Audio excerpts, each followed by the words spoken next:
Welcome to Boxing Fans Talk TV.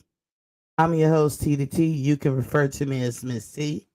I hope you guys can hear me out there. Y'all saw the thumbnail. Crawford proven right again. I guess he's saying to himself in his inner monologue, "Aren't you tired, Miss Millie? Aren't you tired for all your lies?" Y'all know I get that from the movie The Help. Do you want some chocolate pie to wash down all them lies you guys been saying about me?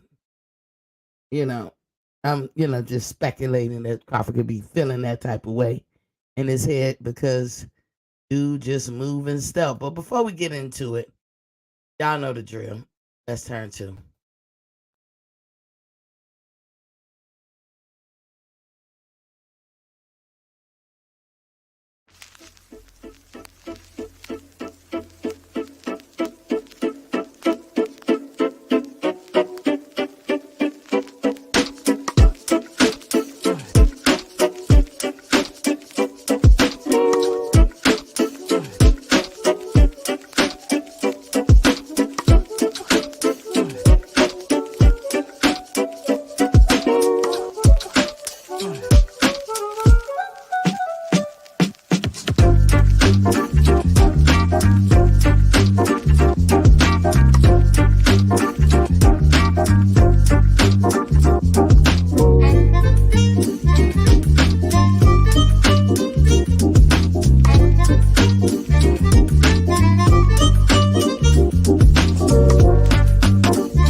Well, welcome back. Welcome to Boxing Fans Talk TV. Y'all know what we do at the top of the hour.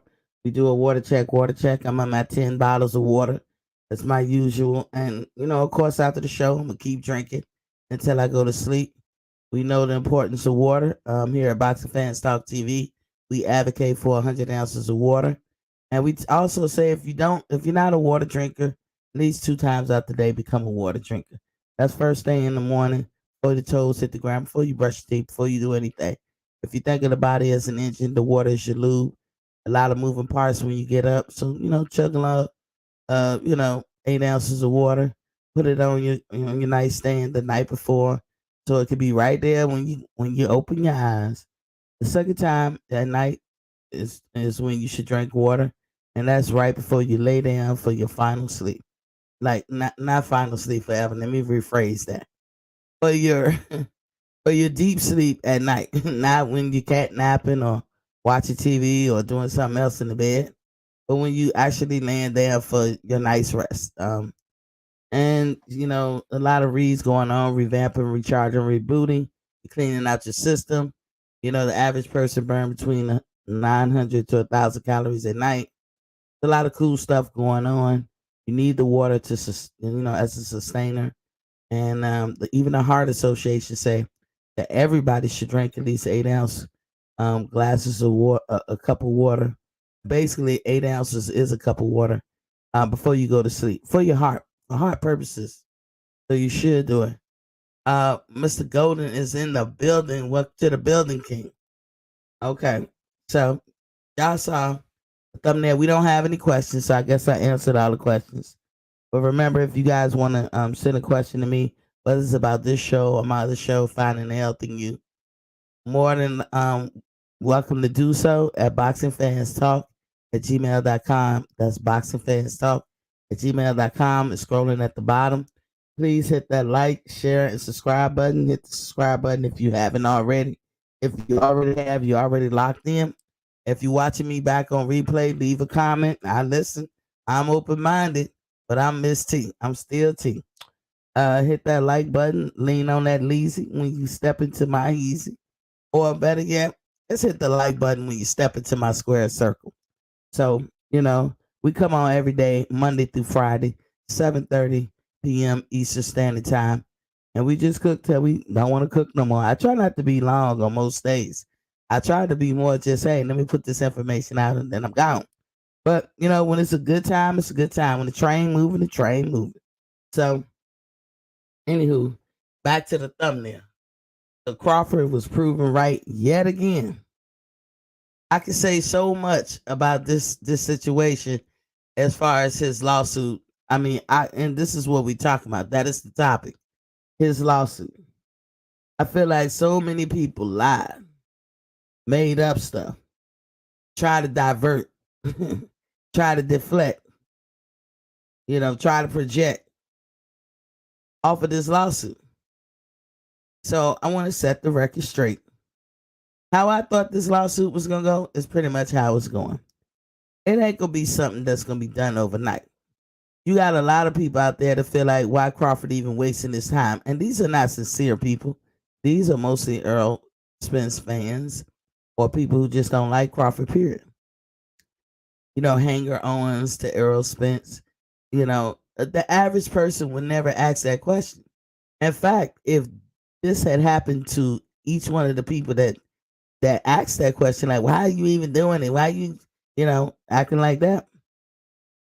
Those same people will be doing the same thing that Bud Crawford is doing right now when it comes to that suit.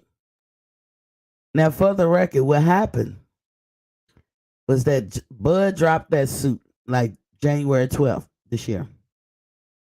Bob Arum didn't know about it.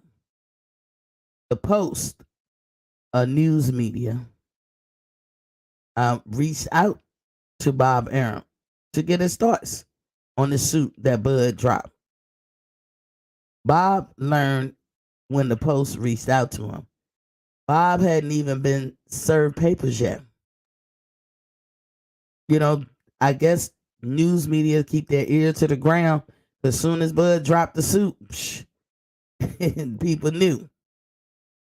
So when they reached out to Bob, he didn't know. So of course Bob had to act real quick. So Bob did motions. Not emotions, motions.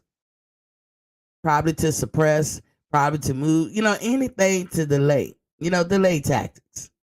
I had said that from the beginning. That's exactly what I thought he was going to do. And I also said that Bud Crawford couldn't even put a suit in if his case wasn't relevant or had standing. There's a thing called standing. With any courts, courts don't like to waste their time, money, effort, resources by dealing with Bobo the fool. You know what I'm saying? Like a lot of people don't know this. All that talk that Trump and them was making about Biden not winning this state or that state, and all them suits, they had 70 something. None of them made it to court because they didn't have standing. It was based in lies and it wasn't relevant, and that was easily seen.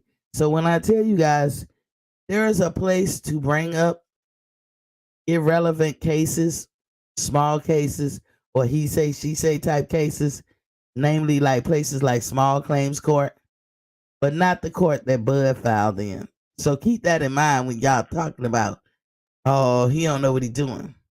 Then I also want to address this other narrative. Remember the narrative of don't blame me, blame Bob? Now, when Errol Spence said it, he was talking about, in my opinion, I thought, he was referring to the fact that he got the Pacquiao fight and Bud didn't. And Bud always wanted it. It was a don't blame me, blame Bob. But that became a battle cry for all of Errol's fans because they use that for everything. Why? Don't blame me. Blame Bob. I'm not the reason. Meaning Earl Spence. I'm not the reason that you didn't get a fight with me or get fights with everybody else. That's Bob. I'm not the reason when you can't get the top welterweights over here at the PBC. That's Bob. And by the way, blame yourself because you signed with Bob. Y'all know that was the narrative. But just like I mean, I don't know how many times this man got to show y'all the dude move in stealth. he move, he move in silence. He's a stealth person. He moves in silence. He proved y'all wrong every time without even saying a word. So let me tell y'all the latest. So I was like, I was just shocked when I ran across this article. Let me get to I wrote everything down. So Bud has made a gain in his lawsuit.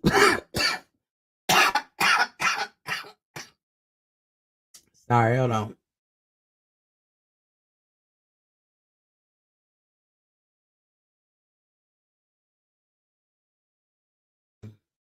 Must have got so excited. But Bud made a gain in his lawsuit. The lawsuit was filed with Nevada District Court. The Nevada District Court ruled that Crawford's motion to remand his lawsuit against Top Rank back to the state. So let me explain that. Crawford made the lawsuit. I told you Bob didn't know right away. Bob, 3 days later, because of the post reaching out to Bob, that's how he found out about the lawsuit. 3 days later, Bob put a motion in to like move the damn case, from where it is. That's a tactic. That is a tactic because I mean, if you look at it like this, when people put in lawsuits and you keep moving them and you keep taking them down lower and lower and lower as far as power on the courts, because courts come in like tiers, top tier to lower tier. You keep moving the case down to lower courts. Eventually, you'll go from something real serious to something that's mediocre. You can. Just think of it like this: you can go from a felony all the way down to a misdemeanor. Like when you moving stuff down, because certain tier courts handle certain type stuff. And when you move stuff to different courts, there's a limit or cap you can, be, holding that person accountable for. So that's a way to knock down some shit.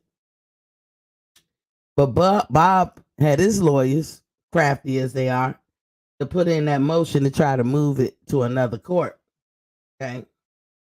This was cited on Tuesday in the U.S. District Court of Nevada in Clark County, by the way. And that means it's public record. So don't nobody, get in their feelings and say that what I'm saying is not true. Because it's a matter of public records. You can go look for yourself. This was overturned. It overturned a previous ruling to remove the complaint to federal court. See? A previous ruling. In order to get these rulings, you have to, cite a motion. The judge look at the motion, make a decision, and whoop the whoop the whoop. And that's what Bob was doing. Also, removing it from the court that it's at.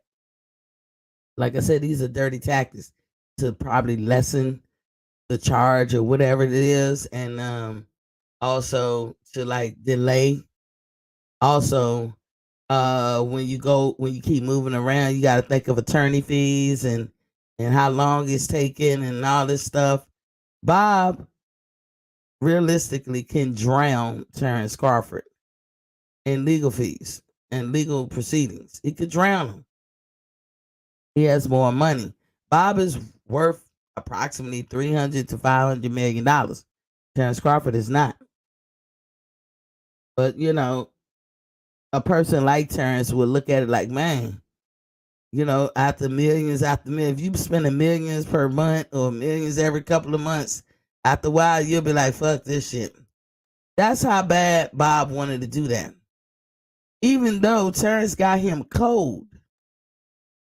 He got him cold. The contract don't lie. He got him cold. Dead to rights.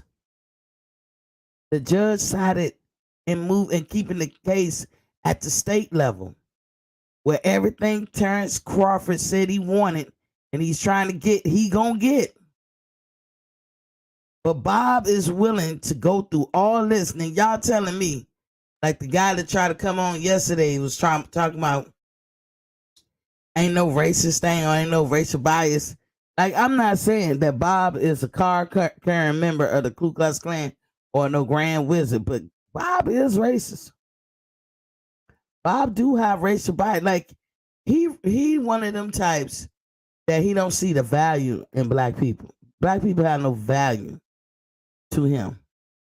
Somebody asks why do he even get people on the roster? Yeah, if he got Lomachenko on his roster, how do you control or keep Lomo safe and you scoop up all the danger people? The people that can be dangerous for you. That's how you keep the fighter you choose. And I ain't saying it's gotta be Lomo. But whoever the fighter he choose, which will be a white person or Latino, that's how you keep them safe. Because you got all the heavy hitters on your side too. And you're not gonna put them together. That's the strategy, y'all.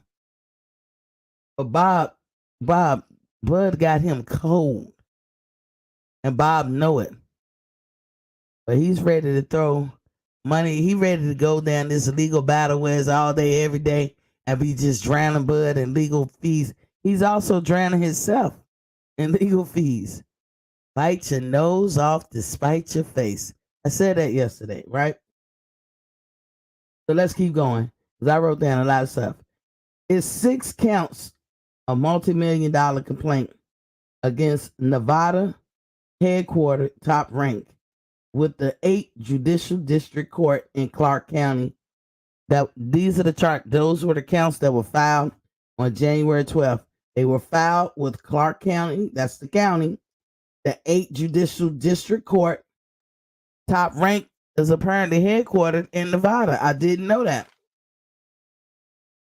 The cases allege 2 separate counts of breach of contract, 1 count each of fraudulent misrepresentation, specifying Top Rank's failure to secure the fight with Earl Spence, and other counts.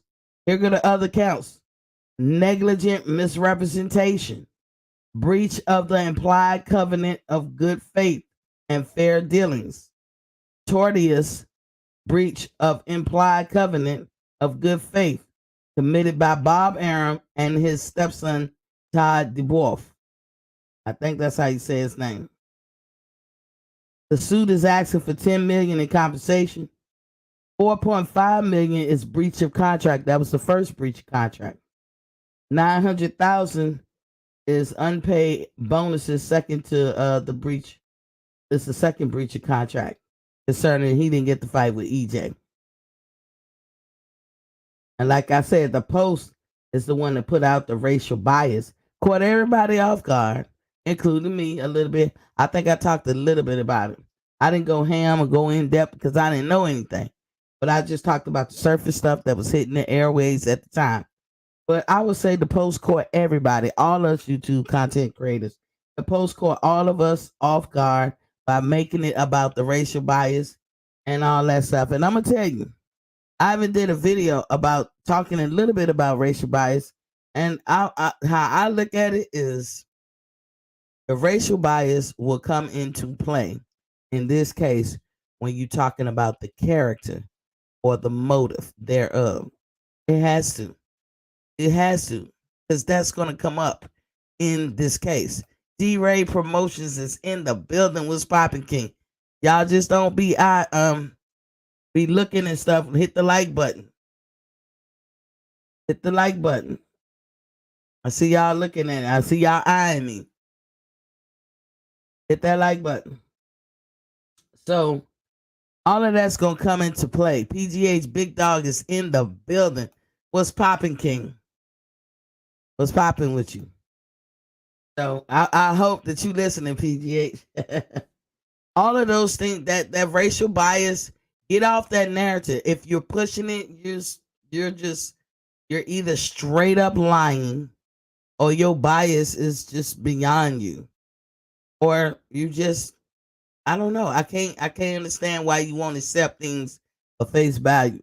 And like I told you guys, this is public record. This is not Miss T in the kitchen cooking this shit up. This is public record. You could go look it up your damn self and find it before you try to push those old narratives. Don't blame me, blame Bob. Why you suing Bob? Why not? I just read to you all the counts that he has. PGH D-Ray is saluting you, and PGH is saluting D-Ray back. So like I said, I just read you a whole list of what they got. And racial bias is not a charge. But I submit to you, and this is me saying, I believe.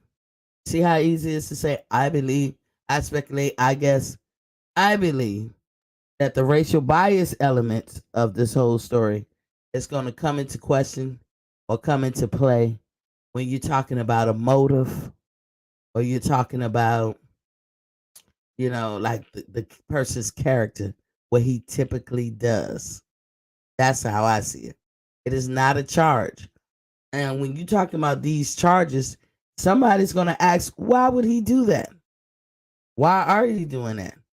And that's when the MBF policies or how he normally treat black folks and da will come up. That's the only thing I can think that the racial bias element will come into play. Because it's going to answer the question why, and it's going to show the motive. PGA's Big Dog said right about what? He ain't won nothing yet. Ye of little faith. He got game. He does have a little victory. Bob tried to stall. Bob tried to get it moved to a lesser court. And the judge was like, no, Terrence got a case. So we're going to keep it right here at the state where it belongs. So everything he asked for, depending on who wins the case, and it's going to be held with a jury. It's going to be held with a jury. I just read you guys the case. It's a case for those latecomers who coming in. Let me read again.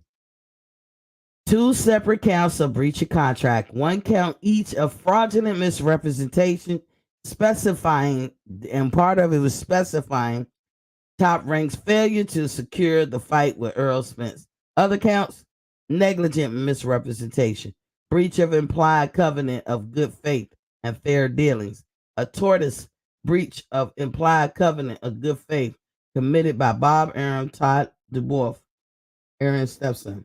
They asked him for $10 million in compensation. $4.5 million is for the first breach of contract. That's when Bob did not secure him a fight, the second fight for the year. So he owed him that. And $900,000 unpaid bonus for not securing the EJ fight. And that's what he's suing him for. He holding them accountable for the fucking contract they signed.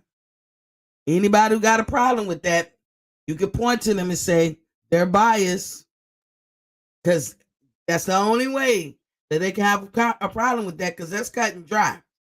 You signed a contract, you didn't deliver your contract, cut and dry. Cut and dry.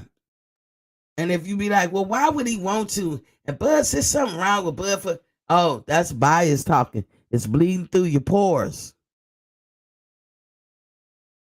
This is Rob. Welcome to the building. What's poppin', King? Says salute. And that's a W for Bud. Yeah, that's a win. Or a gain. And you call it a gain. That's a gain. A gain is a win. Any gain, it matters. That was a tactic done by a lawyer, a rich man at that. Bob Arum is worth approximately $300 to $500 million. Terrence Crawford ain't worth nowhere near that. Bob Arum could drown him in nothing but legal shit for a while. It'll make me quit probably. I don't got that kind of money. But one of the tactics are, and I'm telling you, it's a tactic they know in the legal terms. But I'll get to that. I'll tell y'all what kind of tactic that was. So D-Ray Promotion said, subscribe, like, and share on the platforms. Great content, Queen. Thank you, D-Ray. As I said, Bob Arum didn't know about it until the Post told him. He didn't get a chance to get subpoenaed or serve papers or anything like that. He didn't get a chance for any of that because the Post told him. And he wasn't served within 3 days because I guess these things take time. But in 3 days, from January 12th to January 15th, January 12th being the day that Bud dropped his suit, January 15th being the day that Bob tried to have it moved. And does that sound like an innocent man? Because that is an actual tactic. Again, I will tell you about it in a minute. So let's look at the facts. Top Rank filed January 15th to have the case removed, 3 days after Bud filed. Known in the legal world as gamemanship. You don't have to take my word for it. You can look it up. It's called gamemanship. And its purpose is to move before being served, which is a tactic. The tactic is known as snap removal. Miss T is not that clever to make up these type words or these phrases. This shit been here before me. You know what I'm saying? So Bob, being the creative lawyer that he is, being a Harvard grad that he is, and having a superior legal team that he do have, he tried to pull a snap removal. And there's all kinds of reasons why you want to pull that. You want to pull that again because you want to do it before you get served. Because until you get served, people can claim, well, I didn't get served. I didn't know. Sometimes ignorant is bliss, but not all the time. Then you have to move to step 2. I mean, all of this is delaying. And to move it to any other court would take years of litigation. And Bob Arum knew it.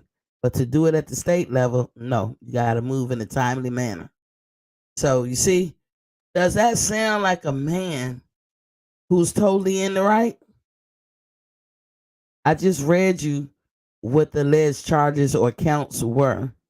None of them said, anything about Earl Spence doing whatever to Crawford. Only thing is that Bob promised that he could get the Earl fight. And, Bob said that shit like they was cousins. Like they was relatives, like they boys. Like he got Earl number on speed dial. Bob promised that shit in writing. So sorry that Terrence Crawford is holding him accountable for it. A lot of people don't like that. But they don't like, not because, and I don't see why they don't like it. Some of these Spence fans, y'all don't like it because it got something to do with Bud.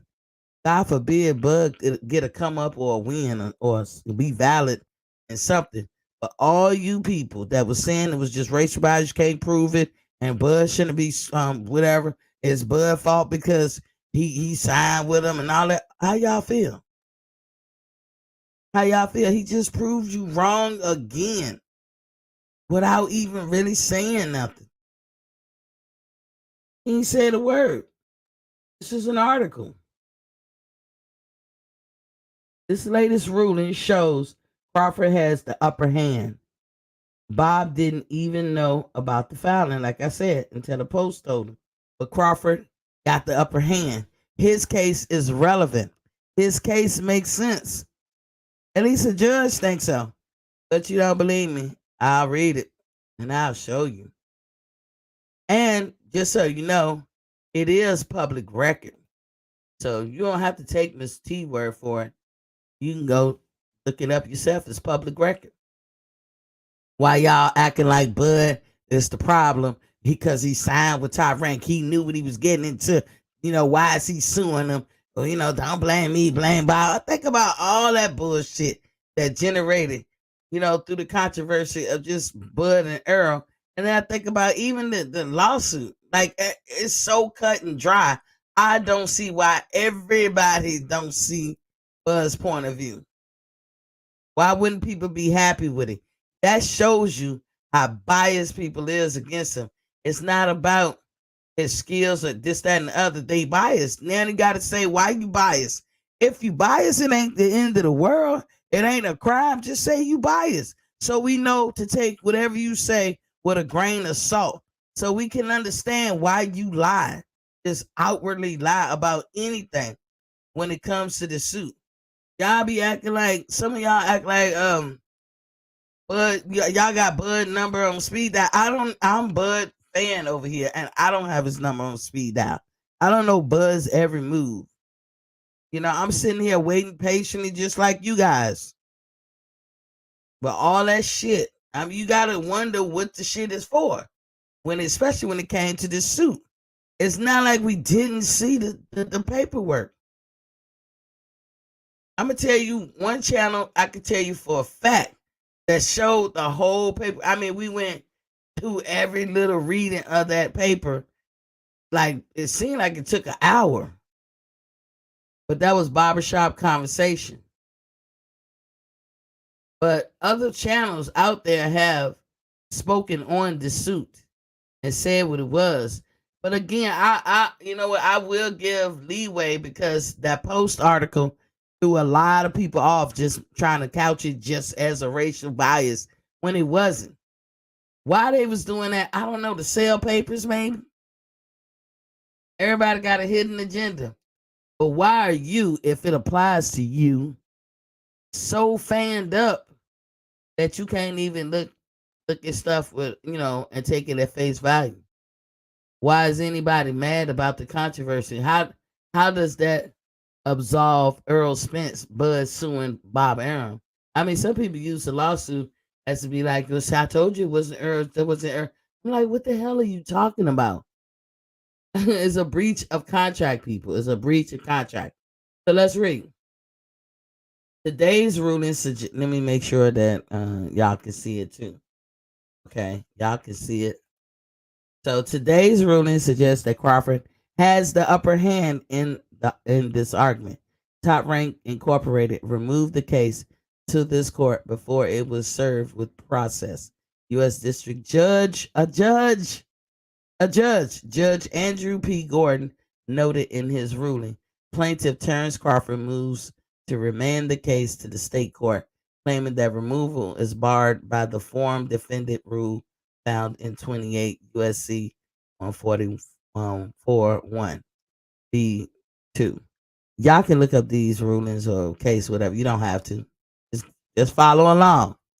Crawford is correct. So I grant the motion and remand the case. That's a game. I told you it was a tactic to move it, to lessen it, to get it caught up in bureaucratic paperwork for years and years and years, to drown him in millions of dollars. That was the purpose of moving the case on Bob Arum's part. See how dirty he is?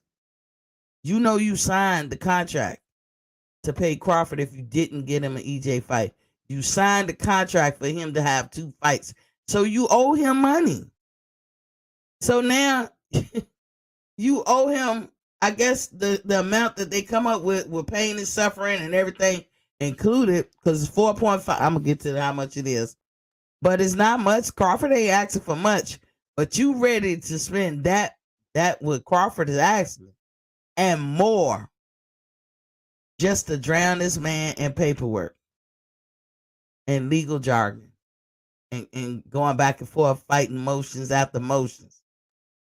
You willing to spend millions just so you don't pay this man? What that say about Bob Arum? Crawford is not asking him for nothing they didn't agree to. So what does that say about Bob Arum, that he's willing to spend all this money just so he don't pay this black man? Y'all don't see it like that. I see it like that. Now, true enough, Bob would do that to anybody. He don't care what color you are. But I do see the racial bias or the NBF policies and all that. It's why Crawford is in the predicament that he in, with Bob Aaron because to Bob, black fighters a lot of times don't have no value. Not the value that he thinks, the value that you feel you have as a person is going to be totally different than the value he sees in you as a person. So therefore, he can do what he wants to you. This is why Bob does what he does. Do you have a cowl about it? No, Bob is in his 90s. I have a feeling about people that reach that age. You know, it's at that point, God gonna deal with them. What you gonna do to change them? Nothing. Why treat them unpleasant? Why treat them, really bad or whatever? They're in their 90s. You're not gonna get nothing from that. They're closer to dealing with their maker than anything that you could do. You know what I'm saying? You know what I'm saying? That's how I feel about Bob. He ain't gonna change. So they said Crawford is correct, so I grant the motion and remand the case. The code cited by Judge Gordon covers removal of civil actions based on diversity of citizenship. Top Rank is the sole defendant in the case and based out of Nevada. Therefore, the court ruled that the case belongs to in the state court, recognizing Top Rank as the forum defendant in this matter. Top Rank sought to instead have the case heard in federal court, a common practice by defendants in civil complaints since state court heard cases tend to have less wait time before advancing the trial. Did you just hear that? Delay tactic. In the state courts, they don't waste a lot of time getting the shit heard and done with or the trial going. Any other courts can be years. Federal court also carries stricter rules and would have likely resulted in more expensive legal battle for Crawford. So you see the tactic. And you think it just was gonna be a meal or two to do all this. He talking about hanging him up for years. That's millions of dollars. You rather spend that than give this man the money you agreed to do per your contract. Says a lot about Bob, not Bud. And then all of y'all thinking that Bud should just let that go. Fuck no. I wouldn't say let it go if it happened to y'all. Federal courts are courts of limited jurisdiction, stated Judge Gordon. It is to be presumed that a cause lies outside the limit of limited jurisdiction, and the burden of establishing the contrary rests upon the party of certain jurisdiction. This burden on a removing defendant is especially heavy because the removal statute is strictly construed and any doubt about the right of removal requires resolution in favor of remand. Federal jurisdictions must be rejected if there is any doubts as to the right of removal in the first instance. Top Rank's legal team initially argued that it was in the right to have the case removed to federal court, claiming that the forum defendant rule didn't apply because it had yet not been properly joined and served at the time of removal as required by the statute. Crawford's legal team basically said, "Yo, it should be moved to the court because you ain't even served me yet." So we got ahead of the game. So it's kind of like we dropping the suit. That's how I'm reading it. Crawford's legal team successfully countered that such practice and logic contradict the reason for the code to exist in the first place. So Crawford is saying, "Look, dude, if it was all that, they wouldn't have even made the rule in the first place." Yeah, that's the whole point of making a rule. Like y'all trying to go against like why the rule was even made in the first place. If that makes sense to any of you guys. But that was a good counter. The ruling noted the inconsistencies and ambiguities in determining a firm answer based on the language of the code. Ultimately, the court saw fit to return the case to where it was originally filed. They was grasping at straws. So the court was like, man, keep it at state level. Keep it funky. The purposes underlining the 1441B2 are better served by disallowing removal before any defendant is served Gordon's rule. The plaintiff can preserve its ability to remain in state court by serving the forum defendant first and without delay. A non-forum defendant may still argue that the forum defendant is a sham who should be disregarded for purposes of removal, and this interpretation is consistent with 1441b2 plain language. Here, there's more than considerable doubt as to Top Rank's right to remove, so federal jurisdiction must be rejected. So they went through, they got through the first tactic and wave of motions. They got through the first. I'm sure Top Rank's lawyer or legal team was sending out all kinds of motions. Delay tactics. That's the best that Bob AREN want to do. Will he want to wait till Bob is 100? What's the purpose? Get it over with, right? Top Rank is a forum defendant, and its removal was premature because it had not been served, and only 3 days elapsed between filing the complaint and the removal. I thus must remand the case to state court. So, in a sense, Top Rank jumping the gun and filing 3 days after Bud dropped the lawsuit, he kind of put the cart before the horse. So, the lone setback endured by Crawford in his recent filings was the court rejecting his request for attorney fees. So right now, Crawford cannot. In the beginning, Crawford put in, can he get attorney fees and this, that, and the other? They were like, no, he wasn't gonna get it. So that was good for Bob. But while the court agreed in his reasoning to have it returned to the state court, his legal team could provide sufficient proof of impropriety. I don't even know how to say this. Impropriety on the part of Top Rank as it relates to the snap removal. So, all because Top Rank put the cart before the horse and did the snap removal when it wasn't warranted. A couple of steps had to happen before they could do that. They lost their appeal to have it move, or their motion to have it move. And because they was doing this snap removal, which is a gamemanship tactic that all lawyers and judges are aware of, and you wasting the court's time, money, effort, and resources over something that's open and shut, as you signed to say you will pay this man this, and you did not do it. So you gotta pay the man. Something as simple as that. They're gonna waste time and effort and resources with the courts. And so now they basically saying in that sentence that now Crawford's team actually got, they got a case to apply for Top Rank paying his lawyer fees, because looking at the delay tactic, unnecessary. The unnecessary delay tactic they just try to do, and they doing gamemanship, playing games in such an easy to fix, quick, fast, and a hurry manner. So now they got what they need to go after his attorney, the attorney fees. So let's read on. Crawford has not fought since scoring a 10th round knockout win over Sean Porter last November 20th at the Michelob Ultra Arena in Las Vegas. The win marked the final bout of a 3-year contract extension. I gotta stop there. So we keep hearing, even I've said he re-signed. Everybody, he's re-signed.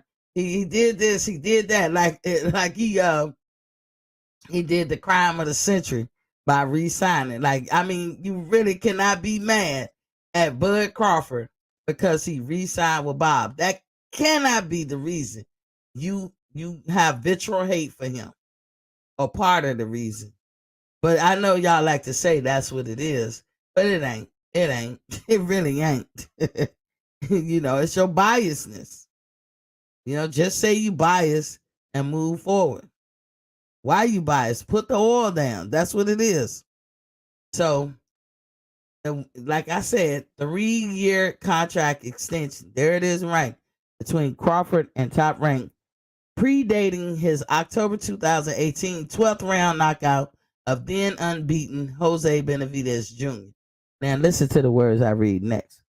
The switch hitter from Omaha, Nebraska, meaning Crawford, earned $21,800,000 in guaranteed purses in 5 fights.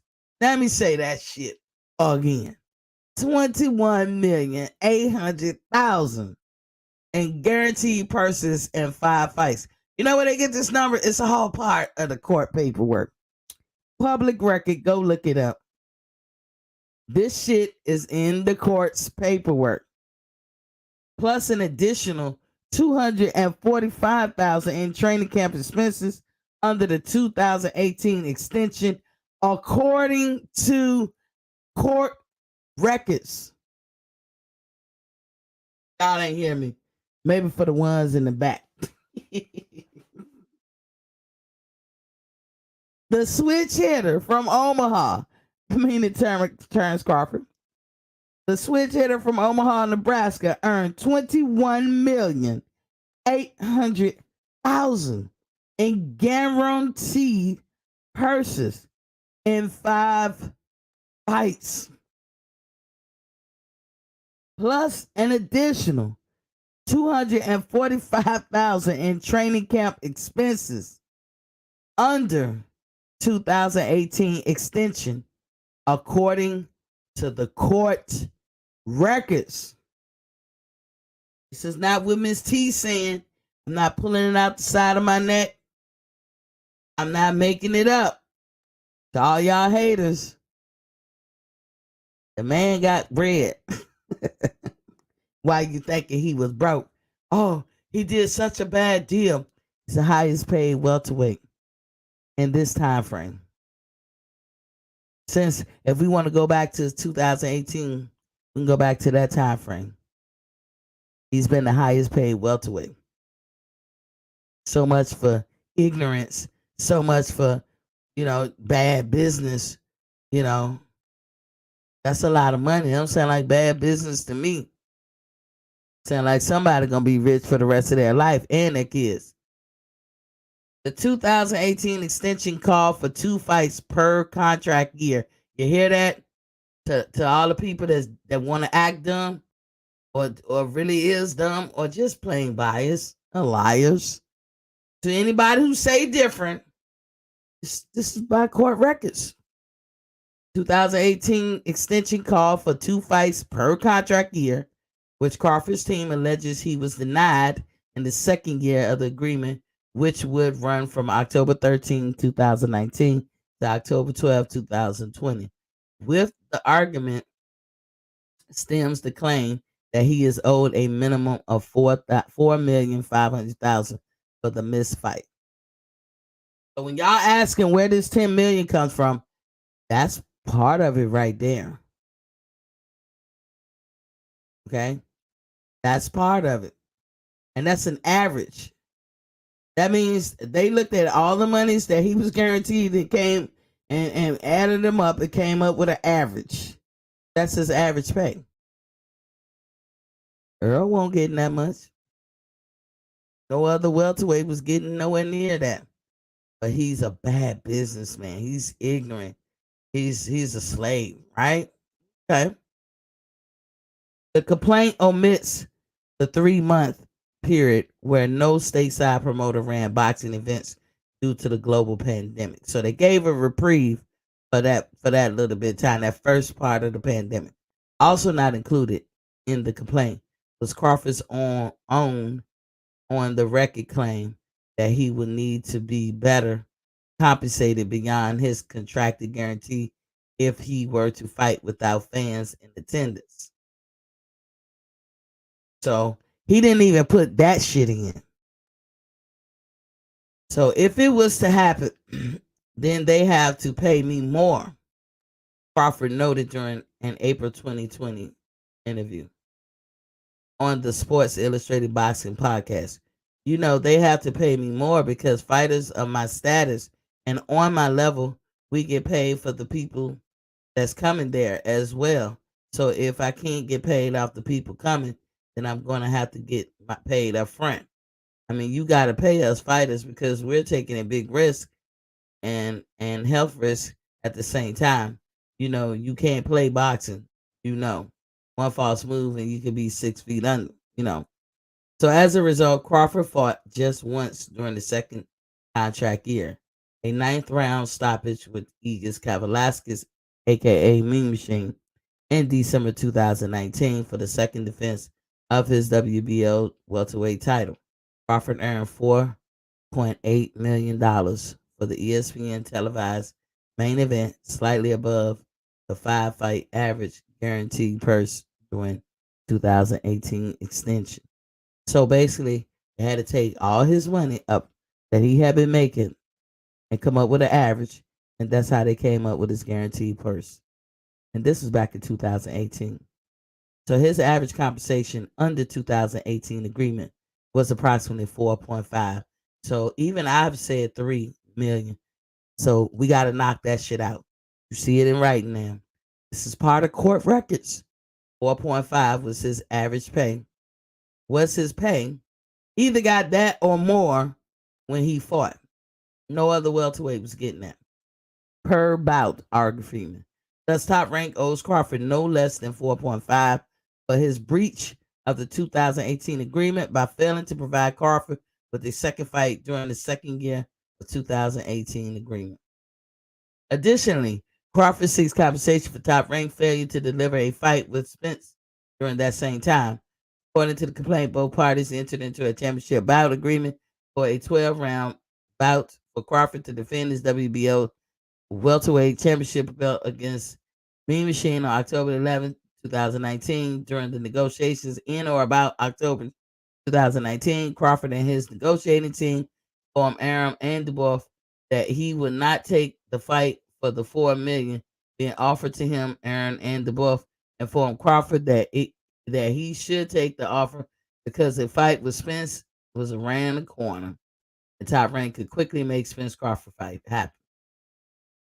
In fact, AREN and Dubois said Top Rank would include a Spence bonus in 2019 Kavaliauskas bout agreement in excess of $900,000 to AREN and Dubois Spence representation because they were confident that they could make the fight with Crawford and Spence before the end of 2020. The suggestion and timing in Dubois and dubious considering Spence suffered extensive injuries in a horrific single car crash in October 2019. Ironically, the lawsuit remains active as there exists the strong possibility of Spence and Crawford finally colliding in what would be for undisputed welterweight championship. Crawford has largely remained out of the media and cryptic even when going on the record to discuss such a fight. Spence helped sweeten the pot by adding his titles to WBA with Ugas and all this stuff. Blah blah blah. He got the WBC off of Sean. Spence won the IBF off of Kell Brook. He claimed the WBC. Yeah, so I ain't reading that part. You can is up there. So, but Crawford previously held the WBO and lineal lightweight championship and the undisputed junior welterweight championship before moving up to welterweight. He became a 3-division titleist on his first try, running through unbeaten Jeff Horn in the 9th round stoppage to claim the WBO. Okay, Crawford has had to go the distance in 6 straight fights at welterweight. The ongoing lawsuit is not expected to hold up Crawford's in-ring availability, as both he and Top Rank have openly agreed that their deal expired with the Porter fight last November. So there we have it. Yeah, I want to buy this thing right here. I don't know if y'all see me pointing to it. I want to try this thing out. Refrigerate any room in 2 minutes. I had a very, very small one. So it was similar to it. The shit did work. I ain't gonna lie. I want to buy one shit. It might save you on some what you call them. Okay, I'm back. I couldn't see y'all when I was, reading. So let me get back. All right. So,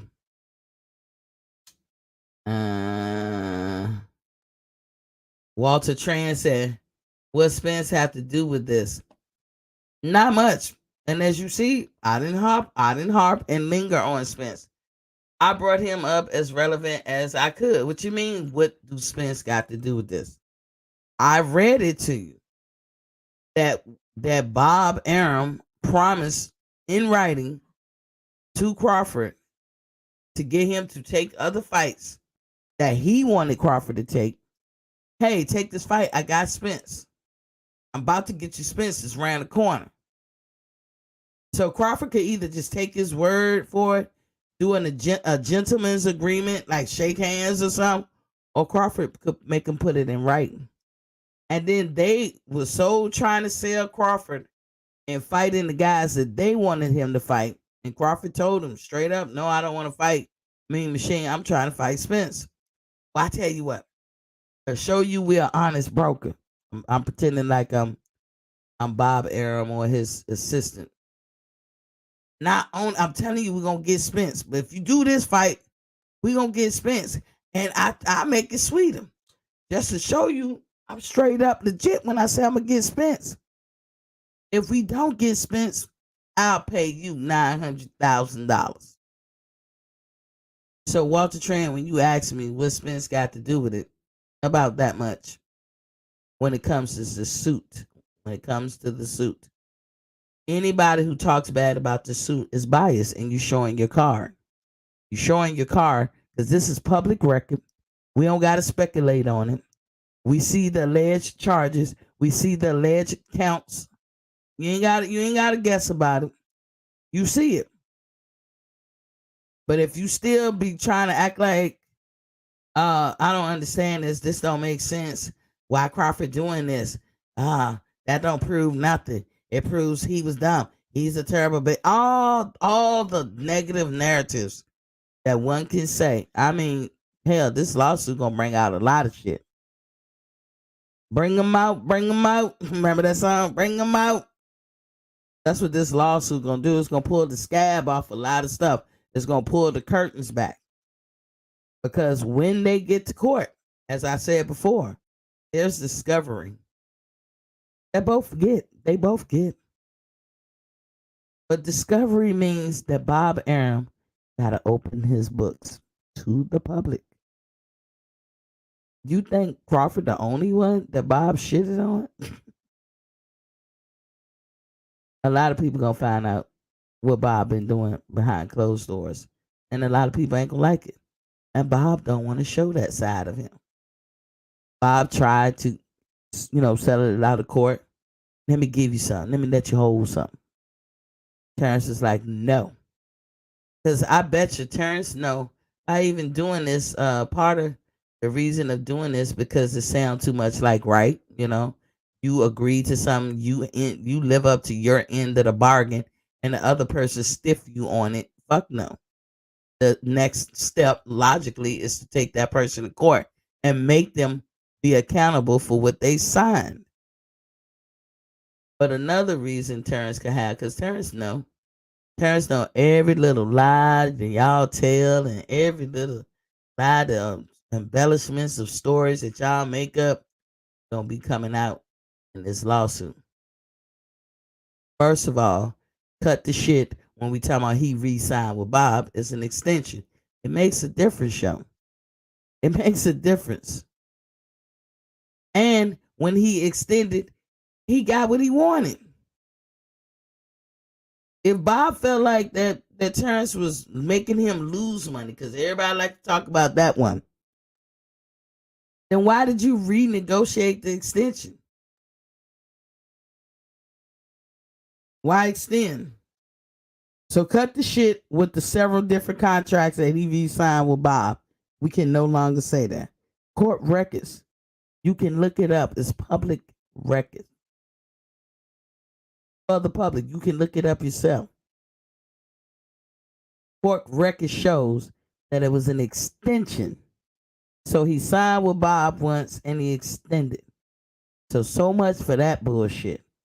So when the next time somebody tell you that he re-signed and re-signed and re-signed, call that motherfucker a liar straight up. Because you got court records. You got court records. Right there. It's for the public. Walter Train, welcome to the building though, King. D Low 40 boxing, 404 boxing. Welcome to the building, King. D Ray Promotions, which state? It's out of Nevada. Caps and Full G. Yes, Lady T. Welcome to the building, Caps. I had to put this out. Because I said I'm gonna sit back and wait patiently. Everything that I said was probably gonna happen, and I was guessing. I was close to being on the money than a lot of y'all other motherfuckers. I said that Bob is gonna delay. He gonna file motions after motions to try to, delay. Basically, it's a delay tactic.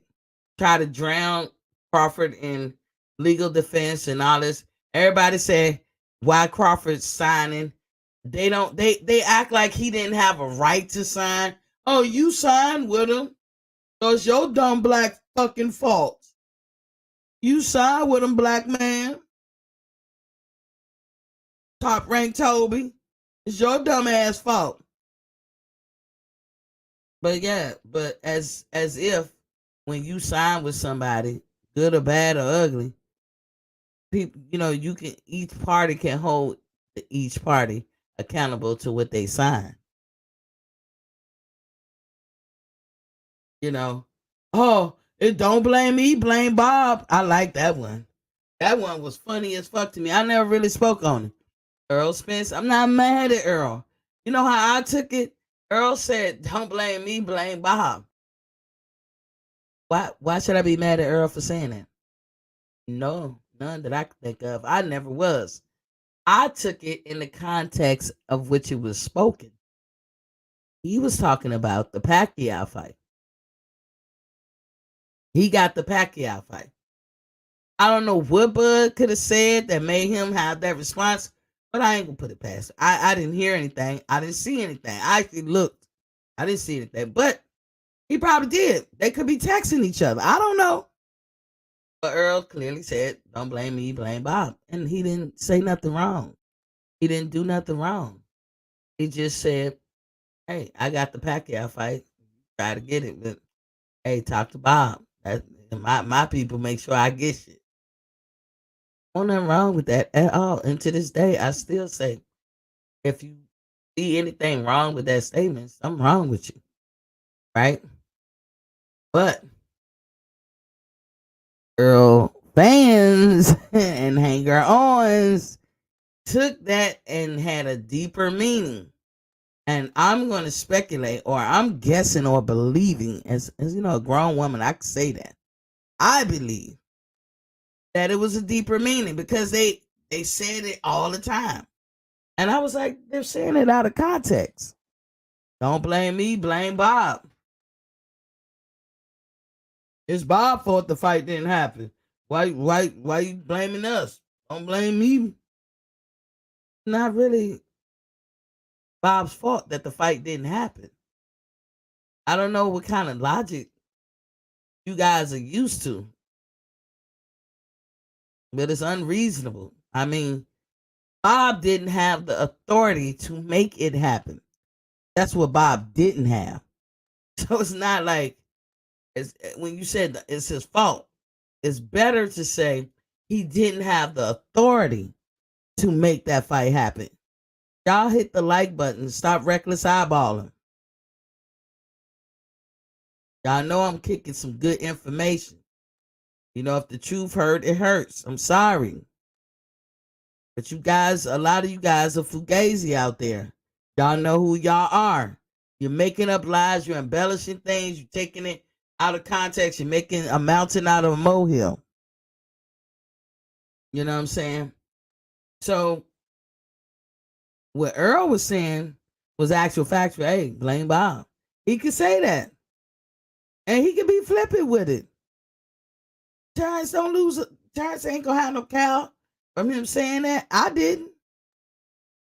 I didn't see nothing wrong with him saying that. But as I said, when I see everybody saying, don't blame me, blame Bob. Like they use it as a catchphrase for everything. Everything. That shit bled into his lawsuit. That shit bled into why the fight didn't happen between Earl and Terrence, which Earl never said it. But that context. If he did, somebody correct me. Because I could have sworn he said it in the context of Pacquiao. He didn't say it in the context of him and Bud. But everybody want to use it for that. You guys hate Bud. Y'all got to admit why. Is it his color? Do you just like the brown skin black men better? I gotta ask. I gotta ask. I know some people ain't gonna ask that question. I just gotta ask. What is it?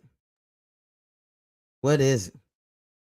If it's biased, won't you say it's biased? Then that way we can hear you say, because I'll laugh and be like, oh, I hear you, King. That's what I was saying. I'm gonna be like, okay. I ain't gonna argue with you. If you biased, you biased. What I'm gonna do? Tell you not to be biased? I'm not your boss. But if you biased, people can take what you say with a grain of salt. We can take what you say as fugazi. We can basically say you have no credibility. And I know that hurts. That stings. I know a lot of people don't like to be told they don't got no credibility. But y'all, if the shoe fits. I just gave you an update on Bud Crawford's situation with court. Y'all come back and say anything different. You motherfucking haters. And you biased. And you have no credibility. Plain and simple. Because ain't no way to look at this but the way it's written. Documentation beats conversation every day of the week. Sensory Pictures is in the building. What's poppin', King? Said Detroit riding with Bud Crawford till the wheels fall off. Best boxer in the world today. I hear you, King. I hear you. Anybody got a question? I did drop the link. Y'all know when I get to something, I be like going, because again, everybody had issues, mostly Spence fans or Spence hangers on, with the lawsuit, try to make it more than what it was, try to confuse the folks. And it's crazy because it's even commentators, old school people that's involved. Like the guy I had on my show a couple of days ago. I swear I think I know who he is, but he don't want nobody to know that. So I'm just not gonna say that, but he's in the know.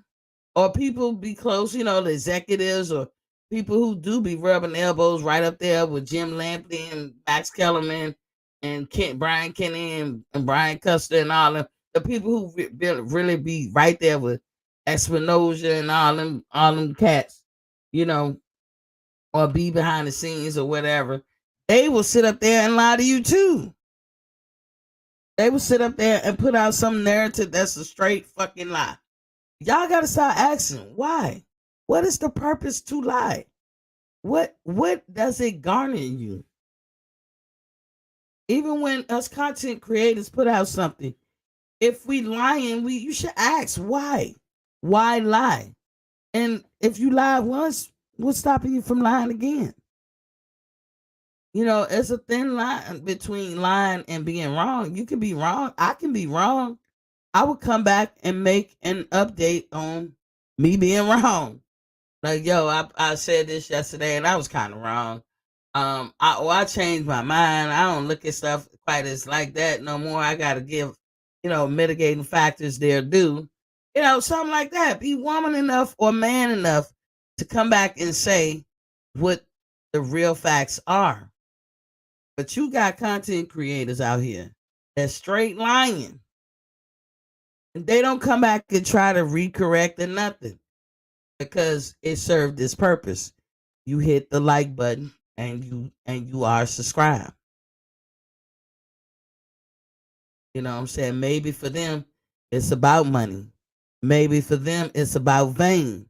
It's not that for me either way. I am a big time fan of boxing. If I wasn't talking to you guys here, I'd be talking somebody's ear off. Maybe my neighbor, maybe my family members who are not as big a fan as I am. So I said, you know what? I probably need to do my own podcast because, I'm getting on folks' nerves. And that's real talk. I'm getting on their nerves talking about boxing every day. I mean, every motherfucking day. But that's when you are really into something, that's what happens. And quite frankly, people always talk about their day. That's the current thing that's on your mind. When you have conversations with your friends and this, that, and the other, you're talking about how your day went. You're talking about the current stuff. If you get somebody who be talking to you and they say some shit like, Why are you talking about? Please don't talk to me about that. Or try to correct how you talk and stop fucking with that person. Don't even fuck with that person. Because you are insignificant to them at that point.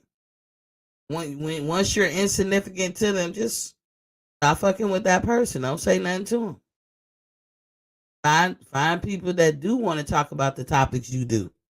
But for me, boxing was it. I used to use everything about Floyd Mayweather applicable to a lot of stuff just in life in general.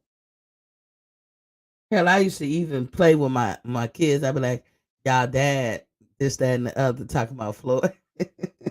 Just a way to get a conversation. They would look at me like, oh my God, here she go again. Now, to be clear, I've never met Floyd. I could have, I guess, because when I was coming back from overseas, he was in the Olympics, and I wanted to go, but I didn't go. That was one place I did wanted to go, and he wasn't so popular that you couldn't get at him or this, that, and the other. Floyd is younger than me, but I could have met him, But that's how much of a fan I was of him. I would even look at my kids and say, "Your dad." Just playing, just playing. But they at first they couldn't stand it, but now it's like they just shake their head. And I don't do it no more. I hardly do it. So it must have been a phase, and it must have been when he was active. So proving again to me that parent shit be on my brain. But I got on this to help casuals, because I know a lot of females that like boxing. They just, y'all men make them uncomfortable. I'm just real talk, y'all. No offense to the guys. A lot of times you guys make women feel uncomfortable about coming out and being totally into a sport that you deem male only. You know what I'm saying? Even if you don't think that you're like that, sometimes your actions kind of convey that, and so that would make a girl fall back and, whatever.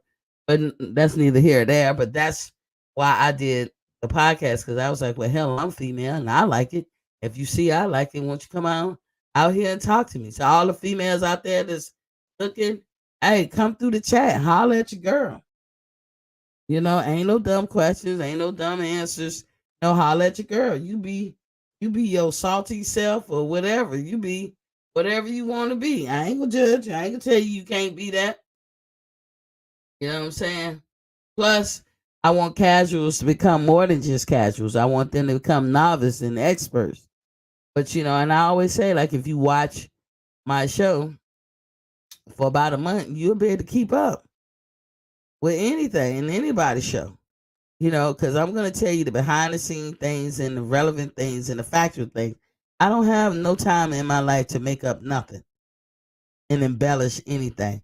And to people who keep doing that, y'all have to ask those folks, why you do it? What's the purpose? And then you're going to have to start looking at their credibility or taking what they say with a grain of salt. Because, I mean, all the lies that they've been told about this lawsuit in general from these different channels. Come on now. How they put it out, like they was saying this or saying that. Come on now. All the lies that talked about how, compared him to a slave and how ignorant the black man was, this black motherfucker. Because that's how I heard y'all say it.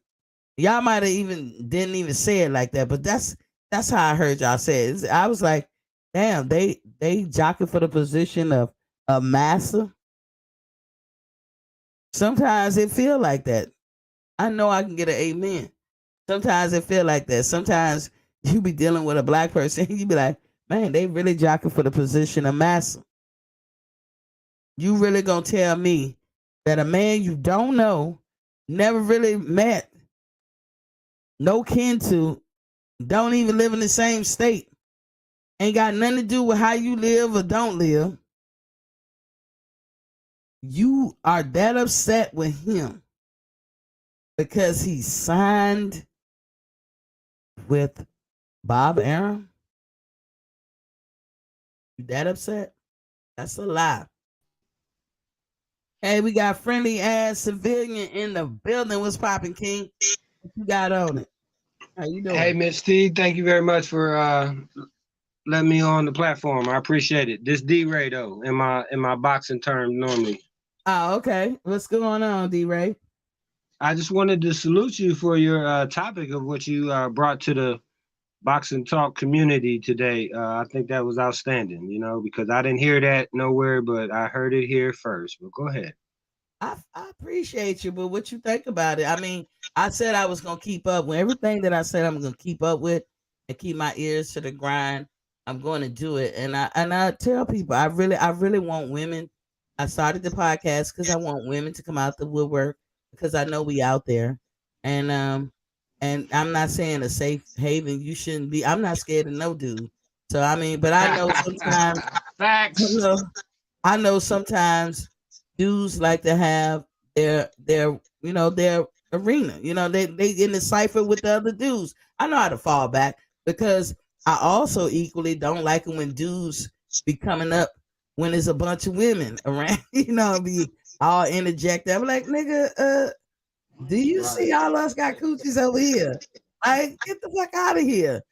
So I understand when to fall back because I want men to be authentically them, good, bad, and ugly, spitting, talking shit, grabbing that dick, whatever. I can look back and have a good time watching, from the chat or whatever. Or, sometimes you get involved because I know when women come on the scene, most men are gentlemen, believe it or not, and they're gonna comport themselves differently when a woman comes around and mix. That's what we call mixed company. So me doing it, I figure women gonna be like, oh, if they keep watching, they'll be like, all right, yeah, I can be that bitch as I know and love and know that y'all can be. Cause y'all not around when it's just us girls. And let me tell you, if you can be a fly on the wall, a lot of y'all mouth be dropped. So that's why I started this show. But I'm not doing it for the money. All that to say, I'm not doing it for the money, for the cloud chasing, for the capping. I don't need nobody money. I don't need no money off of here. I do it because I like to. I do it because I don't want to bore my family and friends to death about boxing. So I ain't gonna lie to you. I ain't gonna make up shit. But what you think? Like, why you think ain't nobody put it out? You said you heard it here first. I'm glad you said that because I ain't see it Right. neither. Right. And I'm just talking about, like you said, of what you said, that they refused to move the case, right? Yeah, with Bob trying to do a motion, which I thought he would do, and rich people normally do that, especially when Right. when the case is against them and they know they wrong. They will delay it in court. They will delay it in court by any means necessary. And if you have to think about court systems as top tier, you got your like if you ranked everybody, you got your first rank, second, third, fourth, fifth, and every time you go down in a court system, you're capping off the a charge that you can levy at Oh, that. I didn't even think about that. Bob was trying to cap the damages, huh? Bob was trying to lessen the damages. Yeah. Oh, Because Miss like in Steve, small go claims, ahead. yeah. In small claims court, if you go to small claims court, you can only claim up to a certain amount of money, right? But the issue that you have with that person could have amounted to 10,000, 15, 20,000. But at small claims, they gonna only give you five and less. You see what I'm saying? Absolutely. That's why I'm And saying that. Go ahead. I'm sorry. yeah, and they call it something. It's a gamemanship thing that lawyers and judges know about, and they call it snap removal. But go ahead. Well, I was just saying that that's even more reason to, appreciate your content on that, because if you wouldn't have brought it up, they still would have been talking about whatever, whatever. You know what I mean? But at least for a day or two or three, hopefully, or more, you know what I mean, we can try to change the narrative and get them, which they ain't gonna change, some of them anyway. But I don't really care about that. I'm just saying that I'm going to, broadcast it to the world of wherever I go. You know what I mean, about how like because for me, with first of all, with it dealing with Bob Arum, and to know he been in the business for all these years. Now I'm not sure how many times he been sued before, but I don't think he took many losses in the court. But go ahead. No, I'm listening. I'm saying, I'm Yes, agreeing ma'am. with But you. and see, but now when you said capping the damages, or when you made me think of it or whatever, I just was like, that's even more showing that, like you said, that Bud definitely had a case, and whoever did that, the legwork to get it to this point really earned their money. You know what I mean?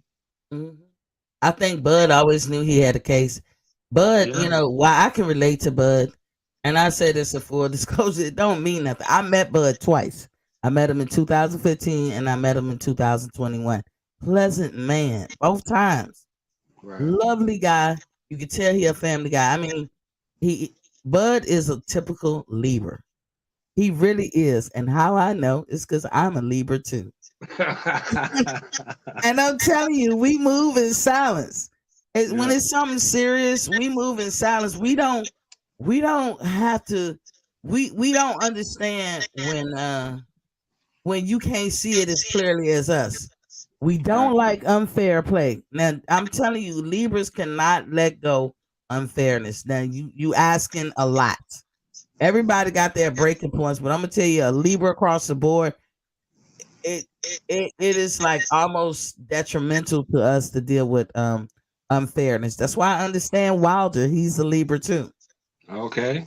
Because Look I at go that. through it my damn self. I can't let it go. And I will fuck everything up around me until we get some fairness.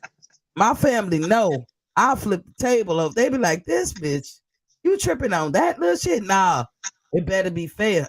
Yeah. I ain't gonna let it go. So Right. you I have can to move in understand. silence. You have to play the wall because he know this is now what he doing right there is he know no matter what he say or do. You know what I'm saying? All these black people that be attacking Bud and be on him, y'all might as well be slave masters because that's how he speaks. That's how he speaking, Facts. and that's how I see you. But that's how you might as well be that. You sound like you wish you was a white master, Hey, slave they master. want to be what's my man Stephen? You know what I'm saying? Yeah, Django, you ain't going nowhere. Come on now. yeah, I mean, that's what it sounds like. I'm not saying that to be facetious or mean or malicious. I'm telling you how you come off conveying. And that shit, ooh.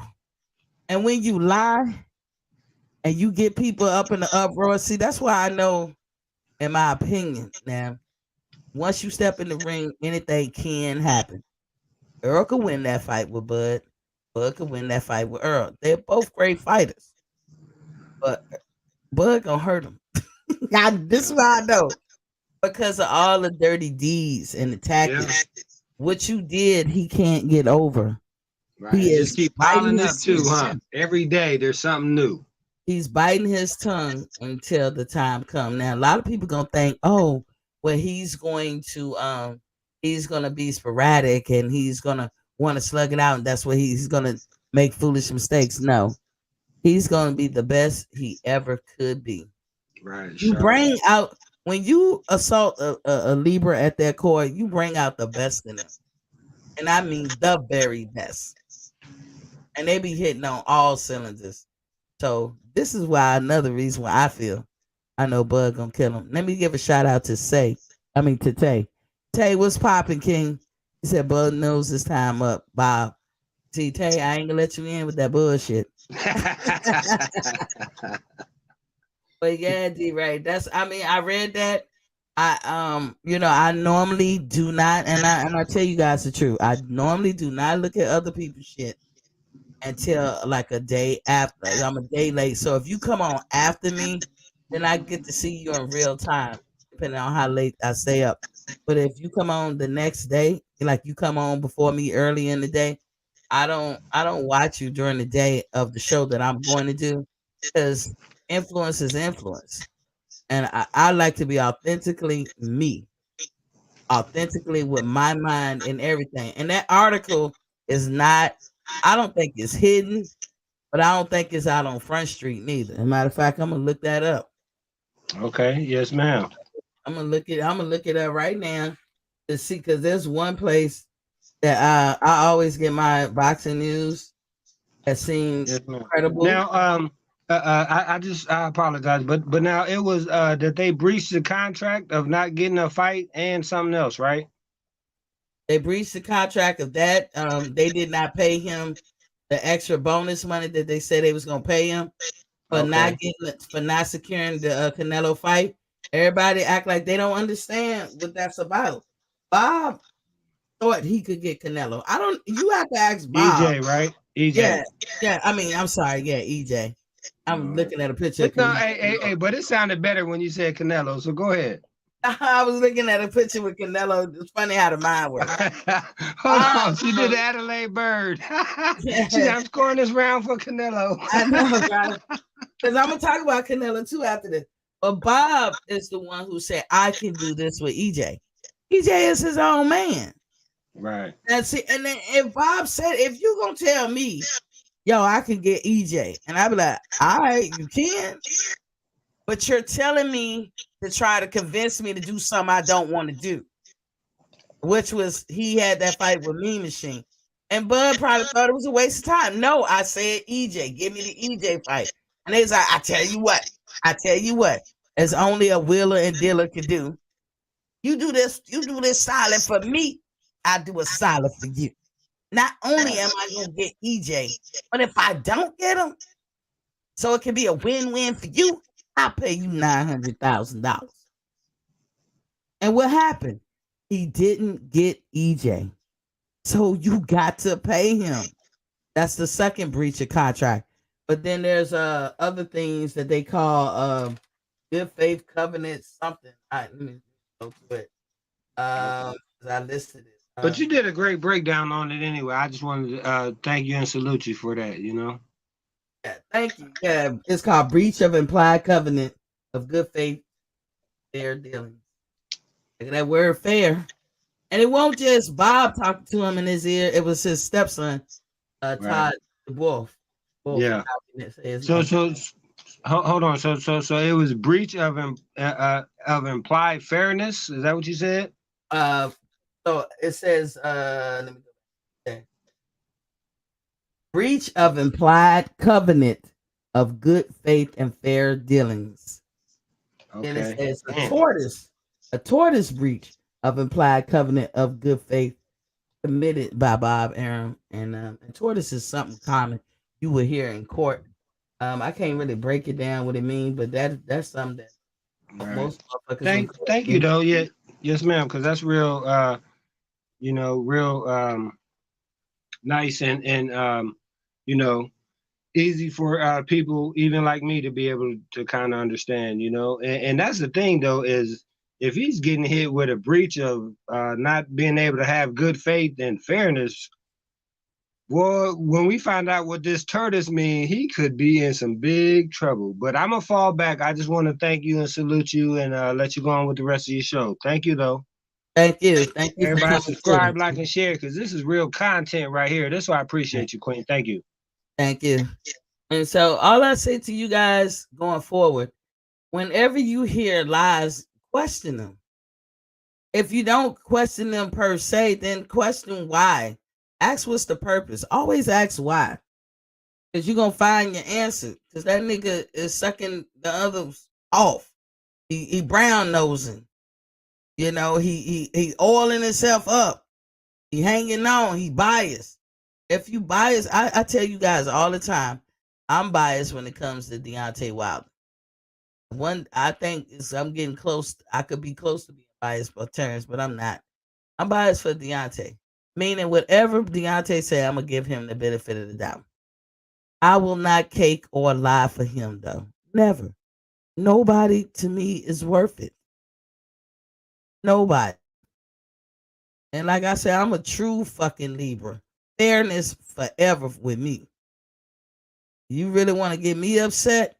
You really want to have me flip it out? Bring fairness around me. Again, I fuck everybody up. I don't care because I hate it that bad. It really boils my blood that bad. Like I can't even fake it to y'all. Like I can't. This is something I can't control, and I know most Libras we are like that, and it got a lot to do with how our perception or how we view things, and so we just view things differently, and so a lot of times Libras can have that middle child syndrome type viewership of things. We always can see shit is not equal and fair. We I mean, hell, any of y'all got Libra children. I bet you y'all heard that before. It's not fair. It's not fair. We can't handle it, y'all. And y'all can think that, oh, that's her Achilles heel. That's her kryptonite. You might not want to bring that around me because I lose my mind at that point. You know what I'm saying? And I think most of us can. And the only thing we can do, the solace we have, is we can hold out and be patient for something better to happen or come along. If that's something better, sometimes like if you did something unfair to me, I don't have to spend a lot of time and effort trying to chase you down and do something back to you. I don't.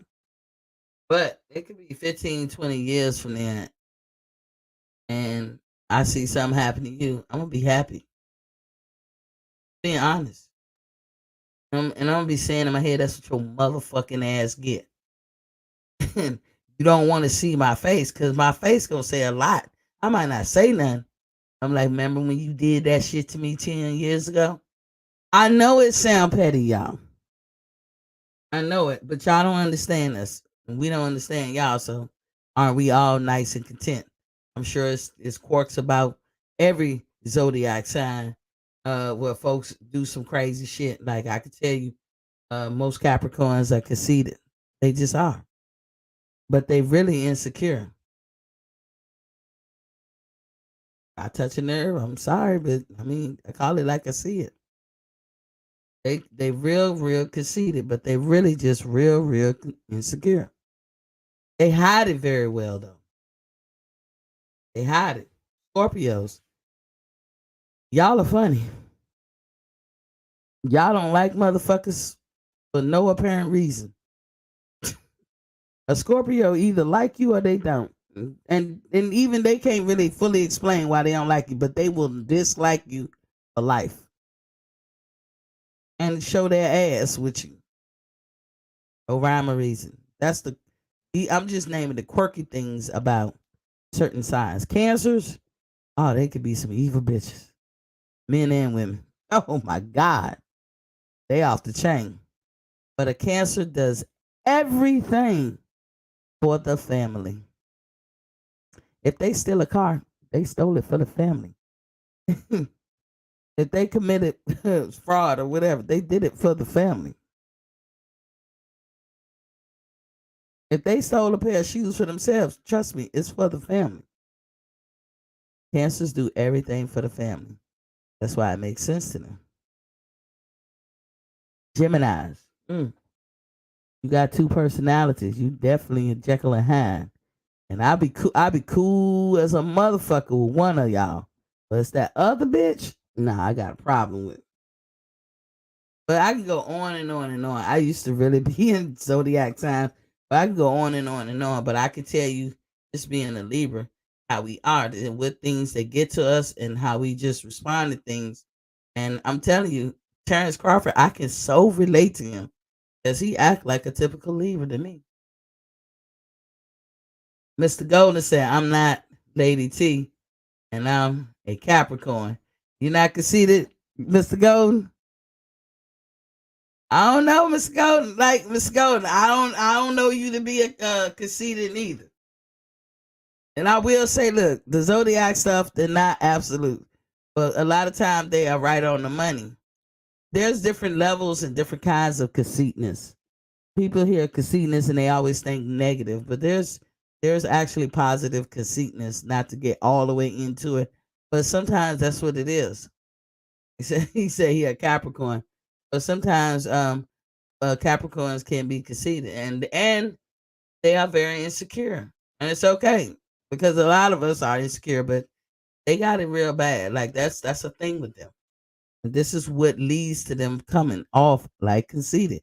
Sometimes you can be conceited and you don't even know it, but you come off like it to everybody else.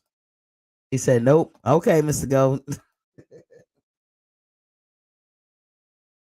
Nope. He said, "Nope." But them the Capricorns, I bet. But again, zodiac is not absolute. That used to be something I was into heavily. Studied that shit back in the day.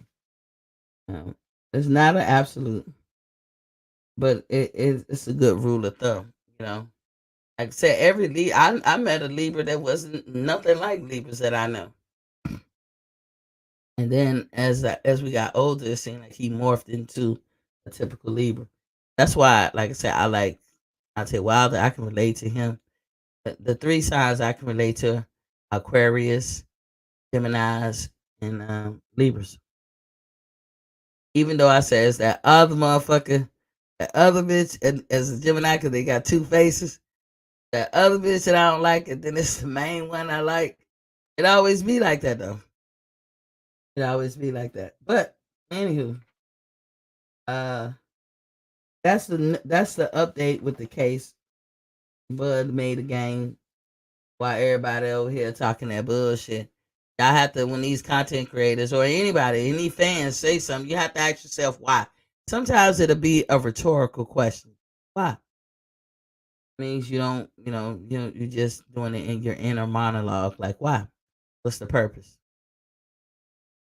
What's the purpose of putting Bud down? Like, you really want us to believe that you're just so mad at this black man for signing with Bob Arum? Like, you that mad?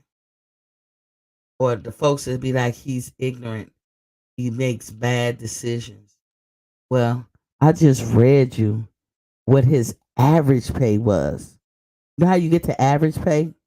So sometime in 2018, when Bob and them was extending his contract, an extension, not a re-sign, extending his contract, they negotiated for an average pay based off of the previous pays. So they took all his pays together and found an average. You know how to find averages? I don't need to speak on that. Y'all know how to find averages. But he got his average pay, and that was 4.5 million. That's what the court records say. I don't need to prove that to you. Earl Spence has never had a guarantee that high. But that's why I mentioned Earl Spence, not to put Earl down, but that is the guy that a lot of folks use to put Crawford down, to make the comparison between the two,